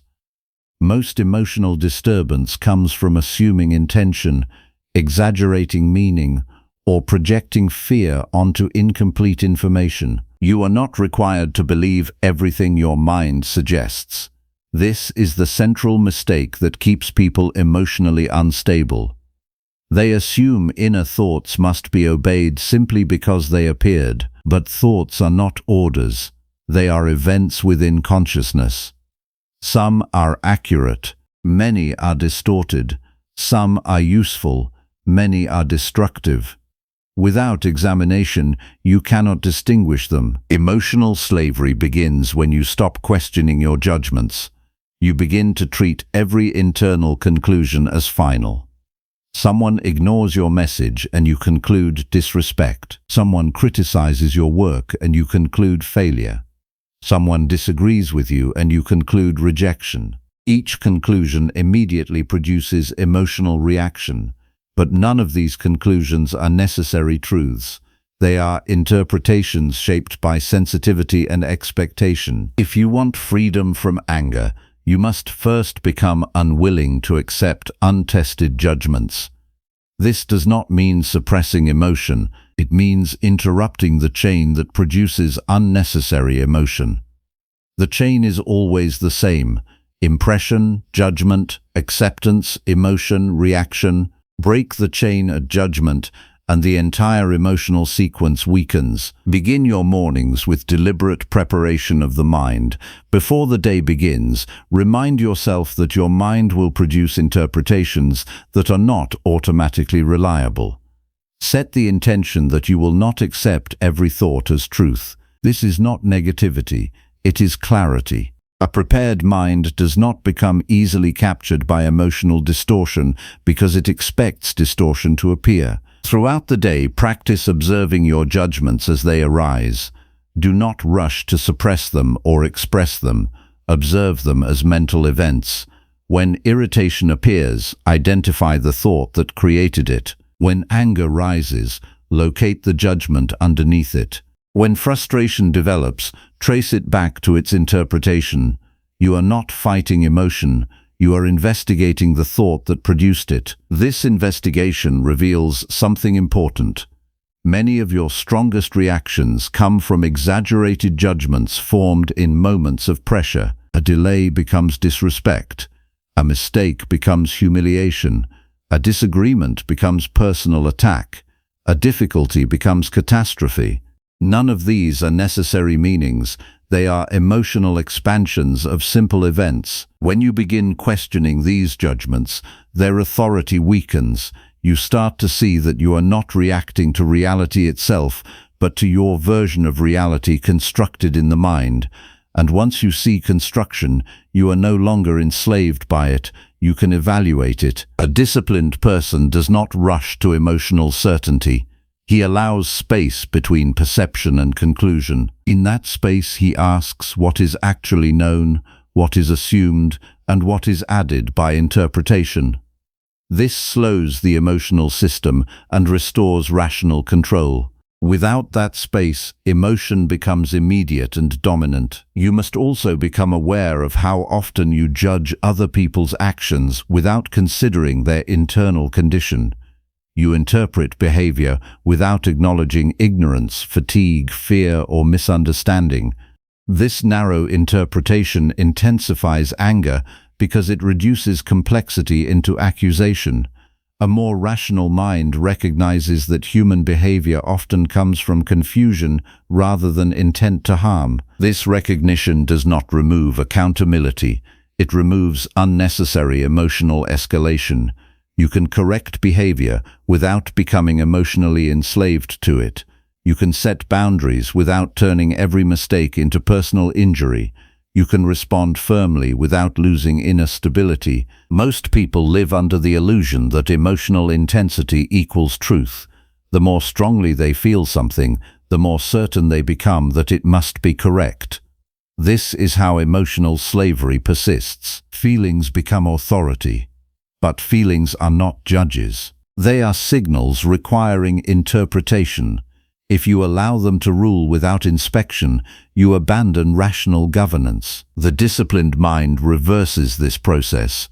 It does not deny emotion, but it subjects it to examination. It asks whether the judgment behind the emotion is justified. If it is not justified, the emotion loses its authority. If it is justified, then action can proceed calmly rather than impulsively. You must train yourself to delay emotional acceptance. This does not mean suppressing awareness. It means refusing immediate agreement. A thought appears. You hold it. You examine it. You test it against reason. Only then do you decide whether to act upon it. This is the foundation of inner independence. At night, examine the judgments that governed your day. Not the events, but your interpretations of them. Where did you assume disrespect without evidence? Where did you interpret delay as rejection? Where did you accept a negative meaning too quickly? This reflection is essential because unexamined judgments become habitual reactions, and habitual reactions become personality. If you do not inspect them, they will govern you indefinitely. You will begin to notice a shift as this practice strengthens. Situations that once triggered immediate emotional collapse will begin to lose their force. You will still perceive events clearly, but you will no longer be instantly carried away by interpretation. A space will develop between perception and reaction. In that space, reason will regain authority. This is the beginning of emotional freedom, not the absence of disturbance, but the refusal to be ruled by it. External events will still occur. People will still act carelessly. Life will still present difficulty. But none of these will automatically become internal suffering unless you approve the judgment that creates suffering. You are not required to believe your first reaction. You are not required to accept every interpretation your mind produces. You are not required to turn every irritation into anger or every disappointment into collapse. You are required only to examine, and in that examination lies your freedom. When you master this discipline, your relationship with the world changes completely. You stop being easily provoked, because nothing immediately gains authority over your mind. You stop reacting blindly because every judgment must pass through reason before becoming action. You stop suffering unnecessarily because you no longer confuse interpretation with truth. Emotional slavery ends the moment you realize that your inner judgments are not commands, they are proposals, and every proposal can be tested before acceptance. Once this is understood deeply and practiced consistently, no external event can dominate your inner life without your consent. Number 7. Observe every disturbance calmly before deciding how to respond. The moment you stop observing your disturbances is the moment they begin governing your life. Not because they are powerful, but because you have abandoned your responsibility to examine them. Every disturbance that enters your mind is only raw material at first. It becomes anger, frustration, resentment, or fear only after you fail to pause and study it. The untrained mind reacts immediately and then calls that reaction truth. The disciplined mind observes first, and only then decides what reality requires. You are not disturbed by events themselves. You are disturbed by your first interpretation of events, delivered so quickly that you never question it.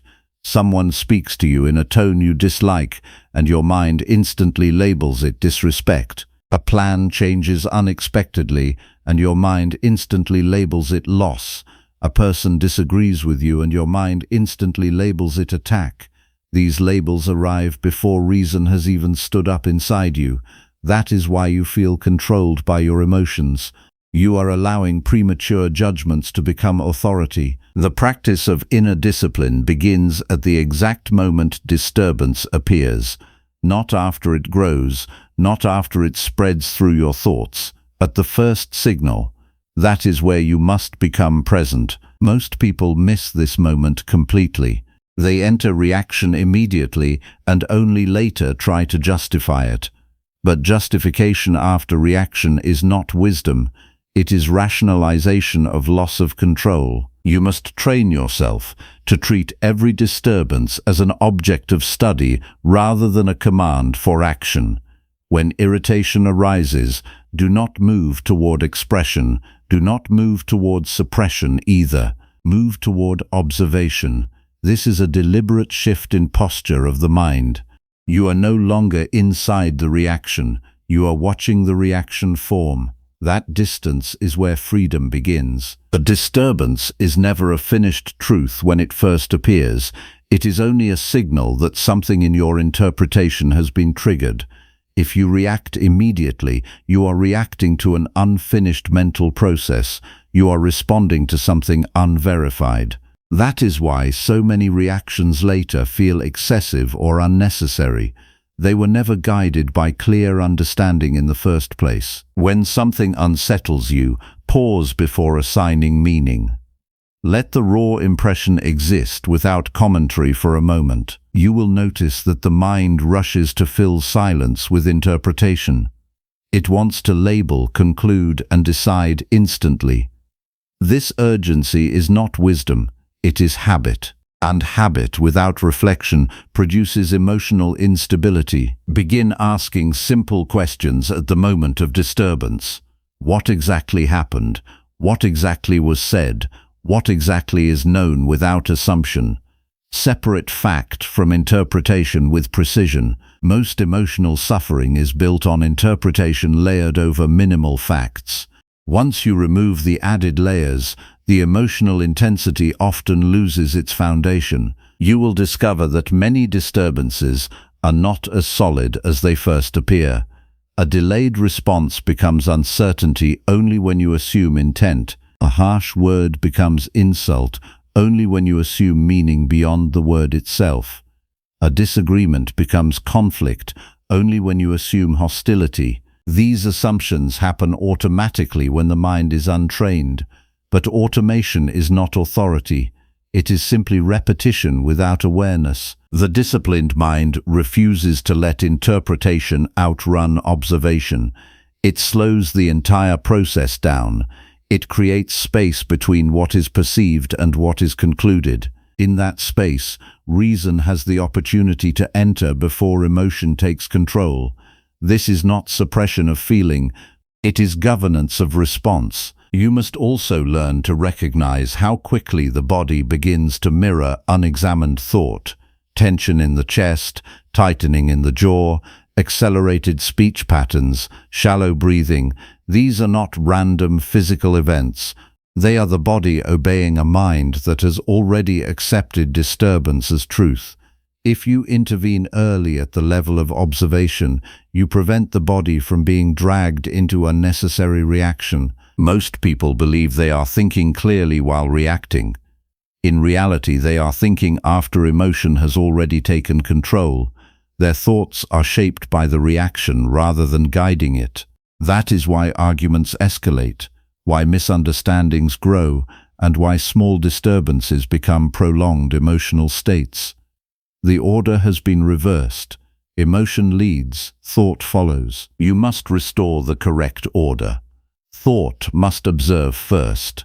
Emotion must be evaluated before expression. Reaction must be delayed until understanding is complete. This is not artificial control. It is natural governance restored to its proper place. When disturbance appears, do not ask how you feel about it first. Ask what is actually happening. This shift alone changes everything. Feelings are immediate but not reliable. Understanding takes longer but produces stability. If you let feelings decide before understanding arrives, you surrender clarity for speed. You should expect disturbances to arise frequently. The world does not operate according to your preferences. People act according to their own limitations, fears, desires, and confusion. Situations unfold unpredictably, plans fail, conversations misalign, human behavior is inconsistent.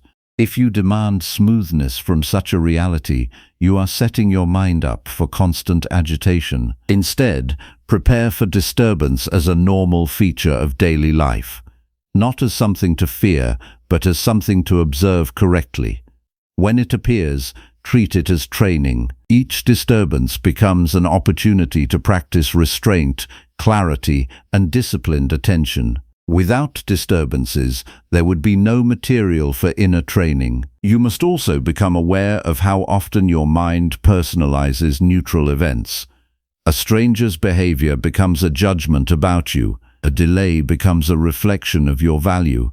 A mistake becomes a statement about your identity. This personalization is unnecessary and destructive. Most events are not aimed at you specifically. They are expressions of other people's conditions or external circumstances. When you remove personalization, emotional intensity decreases immediately. You are no longer interpreting every event as a message about your worth.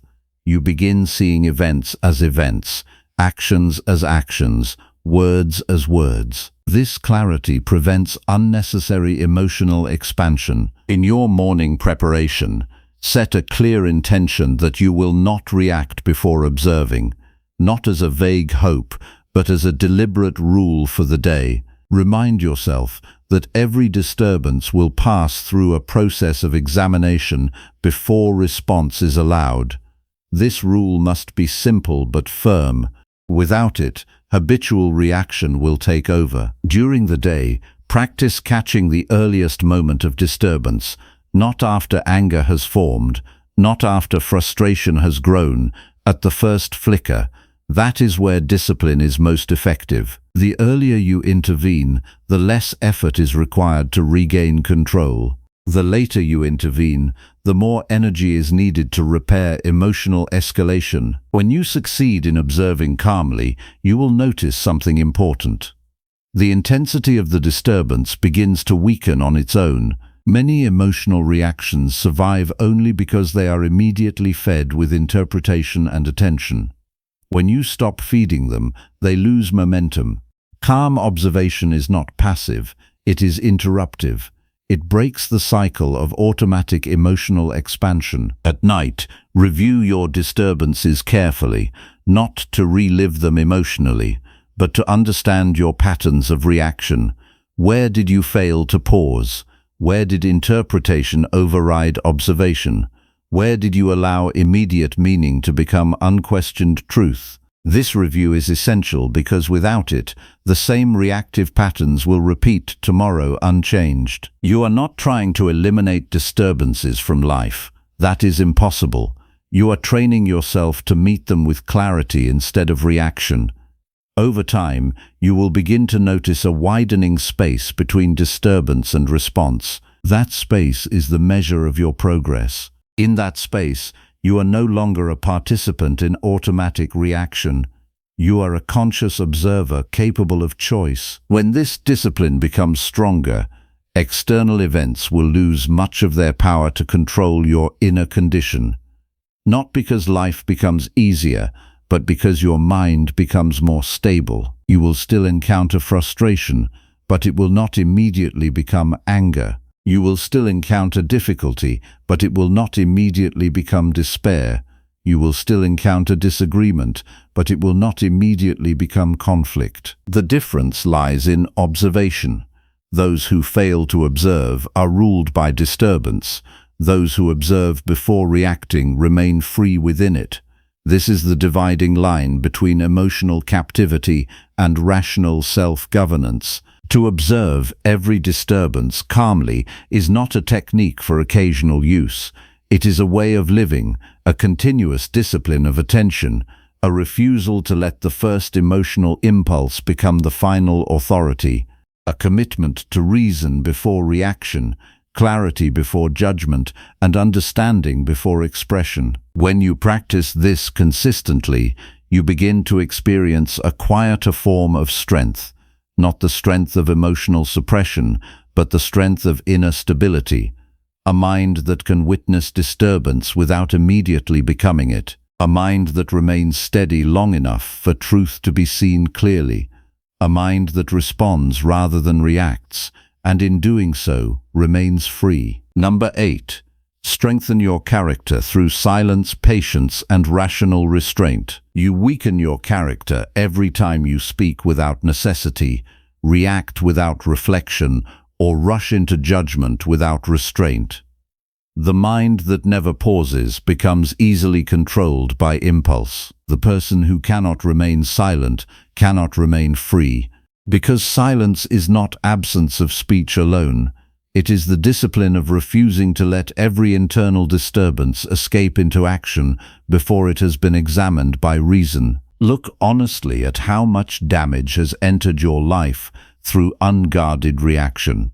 Words spoken too quickly during anger, decisions made under emotional pressure, complaints repeated without wisdom, judgments expressed before understanding was complete. None of these moments were forced upon you by the world. They were chosen in haste by a mind that had not been trained to pause, and every unrestrained reaction weakens your authority over yourself. Character is not revealed in comfort. It is revealed in restraint. The ability to remain silent when emotion demands expression, the ability to wait when impulse demands immediacy, the ability to hold your judgment until clarity replaces agitation. These are not passive qualities. They are active disciplines that protect the mind from being ruled by whatever feeling rises first. You must begin by recognizing how often speech becomes a form of emotional release rather than rational expression. Many people speak not to communicate truth, but to discharge internal pressure. Anger becomes speech. Frustration becomes speech. Pride becomes speech. But what is released in that moment is not wisdom, it is instability transferred into the external world, and once released, it cannot be taken back. Silence interrupts this pattern. Silence creates space between feeling and expression. In that space, reason can enter. Without that space, emotion speaks first, and reason arrives too late. This is why silence is not weakness. It is control. It is the refusal to let the most immediate impulse define your behavior. You should observe how quickly your mind demands expression when disturbed. A comment offends you, and immediately there is pressure to respond. A situation frustrates you, and immediately there is urge to correct it aloud. A disagreement arises, and immediately there is need to defend yourself. But none of these impulses require immediate release. They only feel urgent because they have not been examined. Patience is the strength that interrupts urgency, not passive waiting, but deliberate non-reaction until clarity is restored. A patient mind does not confuse speed with correctness. It understands that time often reveals what emotion hides. Many situations that feel urgent in the moment become insignificant when examined later with calm awareness. If you respond too quickly, you lock yourself into reactions that clarity would have prevented. You must train yourself to endure discomfort without immediate expression. This includes emotional discomfort, not just physical inconvenience. When irritation rises, do not move instantly to speech or action. Stay with the sensation, observe it without feeding it. This is where inner strength develops, not in avoidance of discomfort, but in the ability to remain steady within it. Rational restraint is the highest form of self-governance. It is the ability to allow reason to evaluate impulse before behavior is allowed to proceed. Without restraint, intelligence becomes irrelevant because it arrives after damage has already been done. With restraint, intelligence becomes active before action, shaping outcomes instead of repairing them. You must become aware of how often your reactions are attempts to control external behavior rather than internal discipline. You try to correct others through force of emotion. You try to win arguments through intensity rather than clarity. You try to restore respect through immediate reaction rather than measured response. But none of these approaches strengthen character. They only expose dependence on external validation. True strength is not the ability to react strongly. It is the ability to choose whether reaction is necessary at all. Many situations do not require response. Many words do not require engagement. Many provocations dissolve when ignored by a mind that refuses to be dragged into unnecessary conflict. Silence in these moments is not avoidance, it is mastery. Begin your mornings by preparing your mind for restraint. Before you encounter the world, remind yourself that you will not speak impulsively today. You will not respond immediately to every emotional trigger. You will not allow irritation to dictate your tone. This preparation is not about restriction. It is about alignment with reason before chaos begins. Throughout the day, practice delaying speech when emotion is present. Not indefinitely, but long enough for clarity to form. When you feel the urge to respond sharply, pause. When you feel the urge to correct someone immediately, pause. When you feel the urge to defend yourself instantly, pause. In that pause, examine whether response is truly necessary or simply emotionally satisfying. You will notice that many urges lose strength when not acted upon immediately. Emotional energy feeds on expression. When expression is delayed, intensity often decreases naturally. What felt overwhelming in the moment becomes manageable when given space. This is the power of restraint. It allows emotion to settle before it becomes action. Silence also allows perception to deepen. When you are not preparing your next response, you begin to hear more clearly. You notice details that reaction would have obscured. You understand situations more accurately because you are not filtering them through emotional urgency.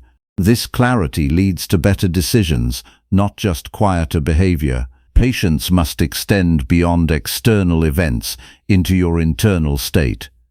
You must be patient with your own development. You will not become disciplined instantly. You will fail to remain silent at times. You will react before thinking in certain moments. But each failure is material for training if it is examined honestly. Without patience toward yourself, you will abandon discipline the moment it becomes difficult. Rational restraint requires continuous evaluation of your inner state. At any moment, ask whether your current intention is guided by clarity or by emotional pressure. If it is pressure, delay action. If it is clarity, proceed calmly. This distinction must become habitual. Without it, reaction will continue to dominate behavior. You must also examine the hidden desire behind many impulsive reactions. Often the desire is not truth but control. You want the situation to align immediately with your preference. You want the other person to understand you instantly. You want discomfort to end without delay. But life does not conform to immediate preference, and resistance to this fact creates unnecessary inner conflict. Silence teaches acceptance without surrendering responsibility. It allows you to see reality before attempting to change it. Patience allows you to endure what cannot be changed immediately. Restraint allows you to act only when action is rational rather than emotional. Together, these disciplines form the foundation of inner stability. At night, examine where silence could have prevented unnecessary disturbance, where speech added conflict instead of clarity, where impatience created reaction that reason would have prevented, where lack of restraint turned a small moment into lasting regret. This examination is not punishment. It is correction. Without correction, the same patterns repeat without awareness. You will begin to notice a shift as these disciplines strengthen. The need to respond immediately will weaken. The urgency to express every feeling will fade. The compulsion to engage every provocation will lose power.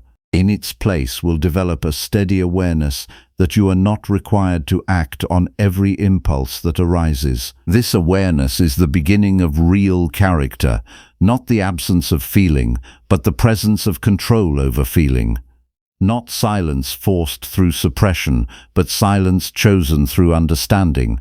Not patience as endurance alone, but patience as intelligent delay until reason is ready to guide action. The world will continue to provoke reactions. People will continue to speak without awareness. Situations will continue to test your patience, but none of these external conditions determine your character.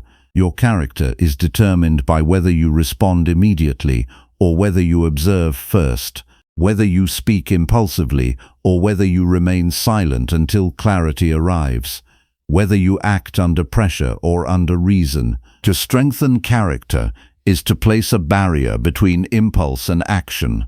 That barrier is silence. That barrier is patience. That barrier is rational restraint.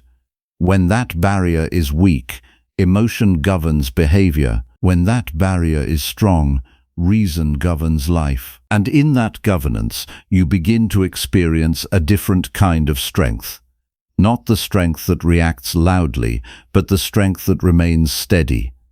Not the strength that demands immediate expression, but the strength that waits until truth is clear. Not the strength that is controlled by every disturbance, but the strength that observes disturbance and remains unchanged by it until reason chooses response. Number 9. Release the need for approval from unstable and careless people. Your suffering is not caused by the opinions of others. It is caused by your decision to treat their opinions as if they define your worth. The moment you begin seeking approval from unstable minds and careless judgments, you surrender authority over your own character. You stop governing yourself and start being governed by people who are not even governing themselves. Look closely at how often your inner stability shifts based on external validation. A compliment lifts your mood. A cold response lowers it. A sign of approval makes you feel worthy. A sign of disinterest makes you feel diminished. This is not strength. This is dependence. And dependence on the unstable is the fastest way to lose inner freedom. You must understand what you are actually doing when you seek approval from those who lack discipline. You are handing the measurement of your worth to minds that are inconsistent, reactive, distracted, and often guided by impulse rather than reason. You are asking people who cannot govern their own attention to govern your self-respect. And then you wonder why your confidence feels unstable. No person outside you has access to the true value of your character. They only see fragments. They interpret through their own biases. They react according to their own mood. If you build your sense of worth on this shifting ground, you will never remain steady for long. You will rise and fall according to forces you cannot control and people who do not even understand you fully. This is where emotional dependence begins, not in love, not in connection, but in the quiet decision to outsource judgment about yourself to others. Each time you adjust your behavior solely to gain approval rather than to act with reason, you weaken your inner authority. You begin living as a reflection of other people's moods instead of a reflection of your own rational judgment. You must separate clearly what belongs to you and what does not. Other people's opinions belong to them. Their approval belongs to them. Their recognition belongs to them. Your judgment of your own conduct belongs only to you. When you confuse these boundaries, your peace becomes vulnerable to every careless remark and every unstable reaction. The mind that depends on approval becomes reactive by design. It constantly scans for signals of acceptance or rejection. It adjusts behavior not according to what is right, but according to what will be liked. This creates inner instability because you are no longer guided by reason.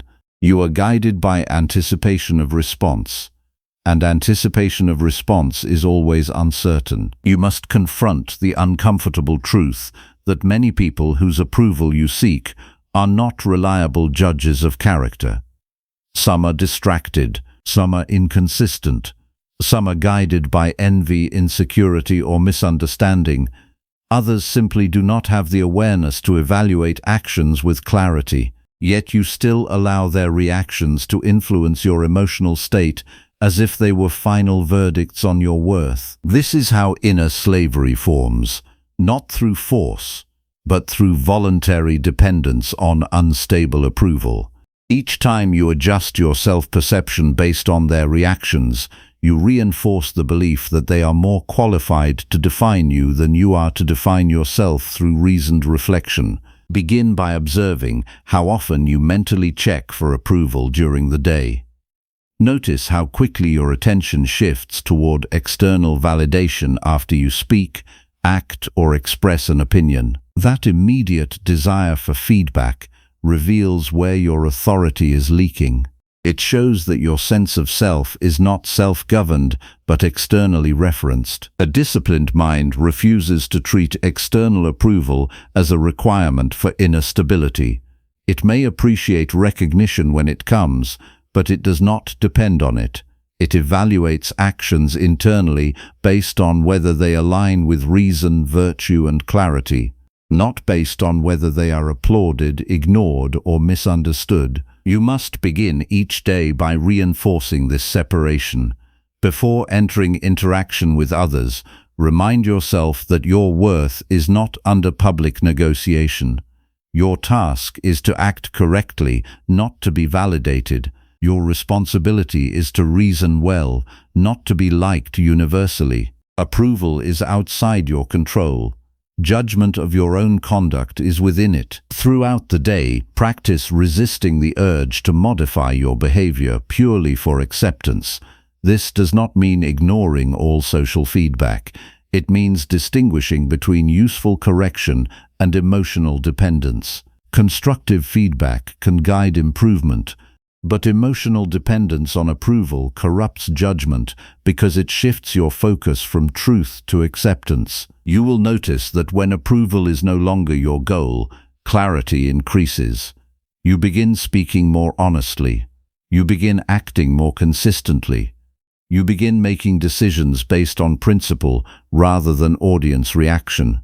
This may reduce superficial approval in some cases, but it strengthens something far more valuable.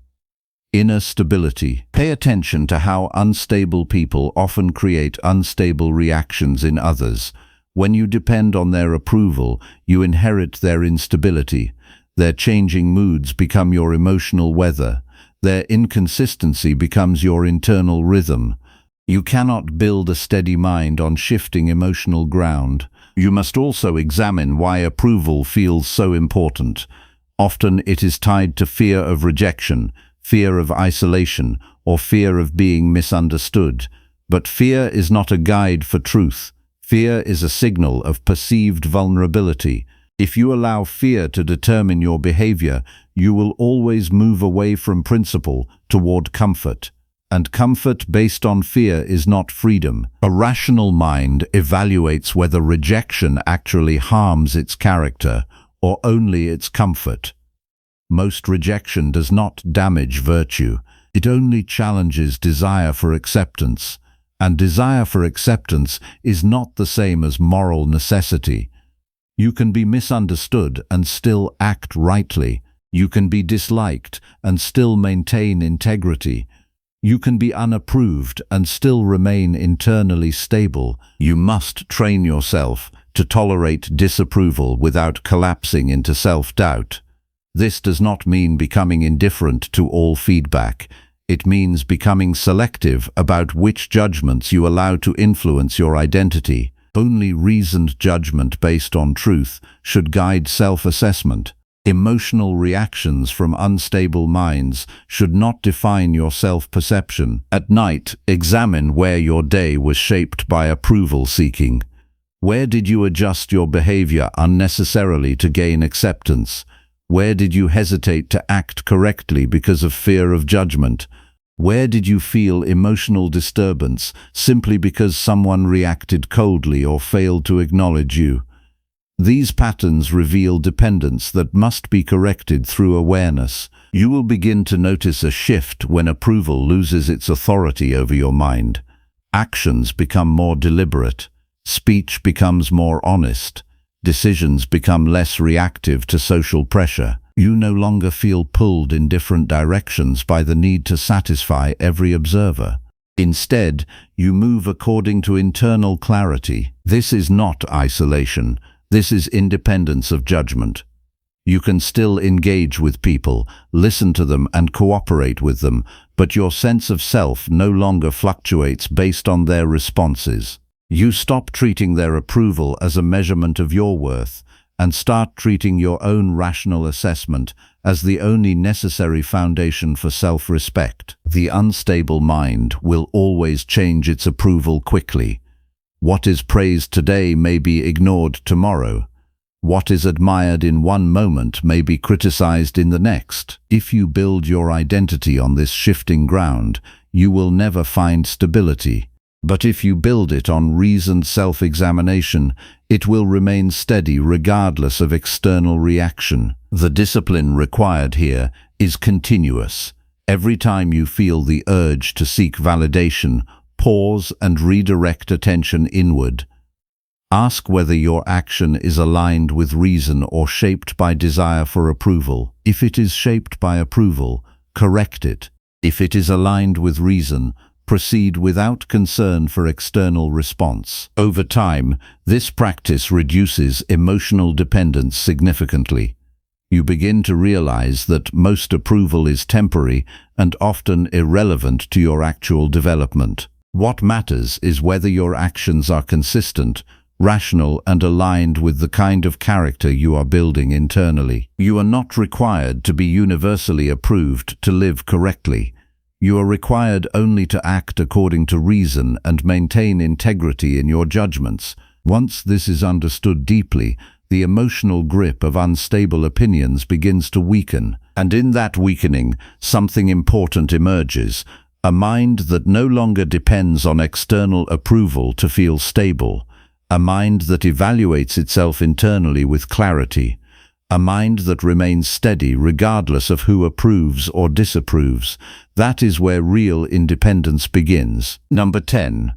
Practice virtue daily until nothing external disturbs your inner peace. Nothing outside you has the power to disturb your inner peace unless your own judgment gives it permission. That is the truth most people refuse to live by, even though they already know it intellectually. They blame circumstances, people, delays, criticism, and loss, but the real collapse always begins in the same place. A judgment is made too quickly, accepted without question, and turned into emotional reality. From that moment onward, peace is surrendered not by force, but by neglect of inner discipline. If you look honestly at your daily life, you will see that your suffering is not random. It follows a pattern. You encounter an event, you assign meaning to it, and then you react as if that meaning were absolute truth. Someone ignores you and you decide it means rejection. Something fails and you decide it means personal inadequacy. A situation becomes difficult and you decide it means life is against you. These decisions happen so quickly that you forget you are the one making them. But you are. To practice virtue daily is to break this automatic chain of interpretation and reaction. Virtue is not an abstract moral idea. It is the disciplined use of reason in every moment where emotion demands control. It is the refusal to let impressions become commands without examination. It is the steady correction of thought before thought becomes behavior. Without this discipline, peace remains fragile, because it depends entirely on external conditions behaving correctly. You must begin by seeing clearly that external events are neutral until your mind assigns value to them. A delay is a delay, a word is a word, a mistake is a mistake. None of these things carry inherent power to destroy your peace. The destruction comes only when judgment transforms them into insult, threat, or failure. This transformation is internal. It is not imposed by the world. It is generated by your interpretation of the world. Most people live without ever questioning this process. They react instantly and then build justification afterward. This reversal is what creates instability. Reaction comes first, reasoning comes second, and by the time reason arrives, it is no longer guiding action, only explaining it. A disciplined life requires the opposite structure. Reason must arrive first, then judgment, then action. Anything else produces unnecessary disturbance. To practice virtue is to restore this order continuously. It means observing your first reaction without obedience. It means refusing to act until clarity has been established. It means holding your mind steady long enough for truth to separate itself from emotional distortion. This is not suppression of feeling, it is governance of response. Feeling may arise, but it does not decide conduct. Each morning you must prepare for this discipline deliberately. Before you enter the world, remind yourself that you will encounter events that will try to pull your mind into automatic judgment. People will act without awareness. Situations will unfold unpredictably. Words will be spoken without consideration. None of these require disturbance unless you allow interpretation to escalate them into emotional conflict. Preparation weakens surprise, and surprise is often what weakens control. As the day unfolds, your task is to remain aware of the space between impression and reaction. That space is where virtue lives. When something occurs that disturbs you, do not rush to interpret it. Do not rush to respond. Observe it first as raw information, then examine the judgment forming around it. Ask whether the meaning you are assigning is necessary or invented. Most suffering dissolves when unnecessary meaning is removed. You will notice that inner peace does not require changing external reality. It requires changing internal governance. Two people can face the same situation and experience completely different levels of disturbance. The difference is not in the event. The difference is in judgment. One mind immediately declares meaning and becomes emotionally unstable. The other mind pauses, examines and responds according to reason. Only one of them remains free. To practice virtue daily is also to accept the limits of control without frustration. You do not control what happens. You do not control how others behave. You do not control how events unfold. What you control is your judgment, your attention, and your response. When you attempt to extend control beyond this boundary, you create unnecessary tension. Peace begins when you stop demanding mastery over what is not yours. Many disturbances in your life are sustained not by events themselves, but by resistance to them. You mentally argue with reality after it has already occurred. You replay situations repeatedly. You imagine how they should have been different. This internal resistance multiplies suffering without changing anything externally. Virtue requires releasing this resistance and returning attention to what can actually be acted upon. At the moment of disturbance, ask yourself, what is within your control right now? Not in theory, but in this exact moment. Your judgment is within control. Your response is within control. Your interpretation is within control. Everything else is already determined. This distinction removes confusion and redirects energy toward what is actually useful. You must also understand that peace is not a passive state that arrives when life becomes easy.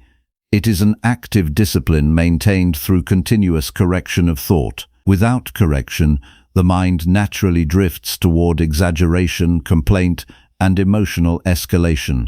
Virtue is the constant return from distortion to clarity, from reaction to reasoning, from assumption to examination. When you practice this consistently, something subtle begins to change. External events still occur, but they lose their authority over your emotional state. Criticism no longer immediately becomes injury. Delay no longer becomes frustration. Mistakes no longer become identity collapse. not because you deny their existence, but because you no longer assign them unnecessary meaning. At night, you must examine how often your peace was disturbed, not by reality itself, but by your interpretation of reality. Where did you react before thinking? Where did judgment form without examination? Where did emotion lead and reason follow too late? This reflection is not about guilt. It is about awareness.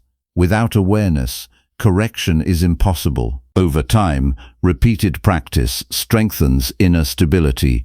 You begin to notice disturbances earlier before they fully form. You recognize the first signs of judgment and slow them down. You catch interpretations before they harden into emotional reactions. This early intervention is the foundation of a stable mind. Eventually, something profound becomes clear. External conditions no longer determine your inner state. They still influence experience, but they no longer govern it. Peace is no longer dependent on outcomes behaving correctly. It is dependent on your ability to govern judgment correctly. This shift moves authority from the world back into your rational mind. This is what it means to practice virtue daily. Not perfection, not emotional absence, but continuous correction of judgment until reason becomes the primary guide of life. Each moment becomes an opportunity to choose clarity over reaction, understanding over assumption, and discipline over impulse. When this discipline matures, disturbances still appear, but they no longer define you. They pass through awareness without destabilizing it. You see events clearly without exaggeration. You respond appropriately without emotional excess. You remain steady not because life is controlled, but because judgment is no longer surrendered to impulse. In this state, inner peace is no longer something you seek. It becomes something you maintain through vigilance. A calm mind is not the absence of challenges. It is the presence of disciplined judgment that refuses to be governed by anything outside reason.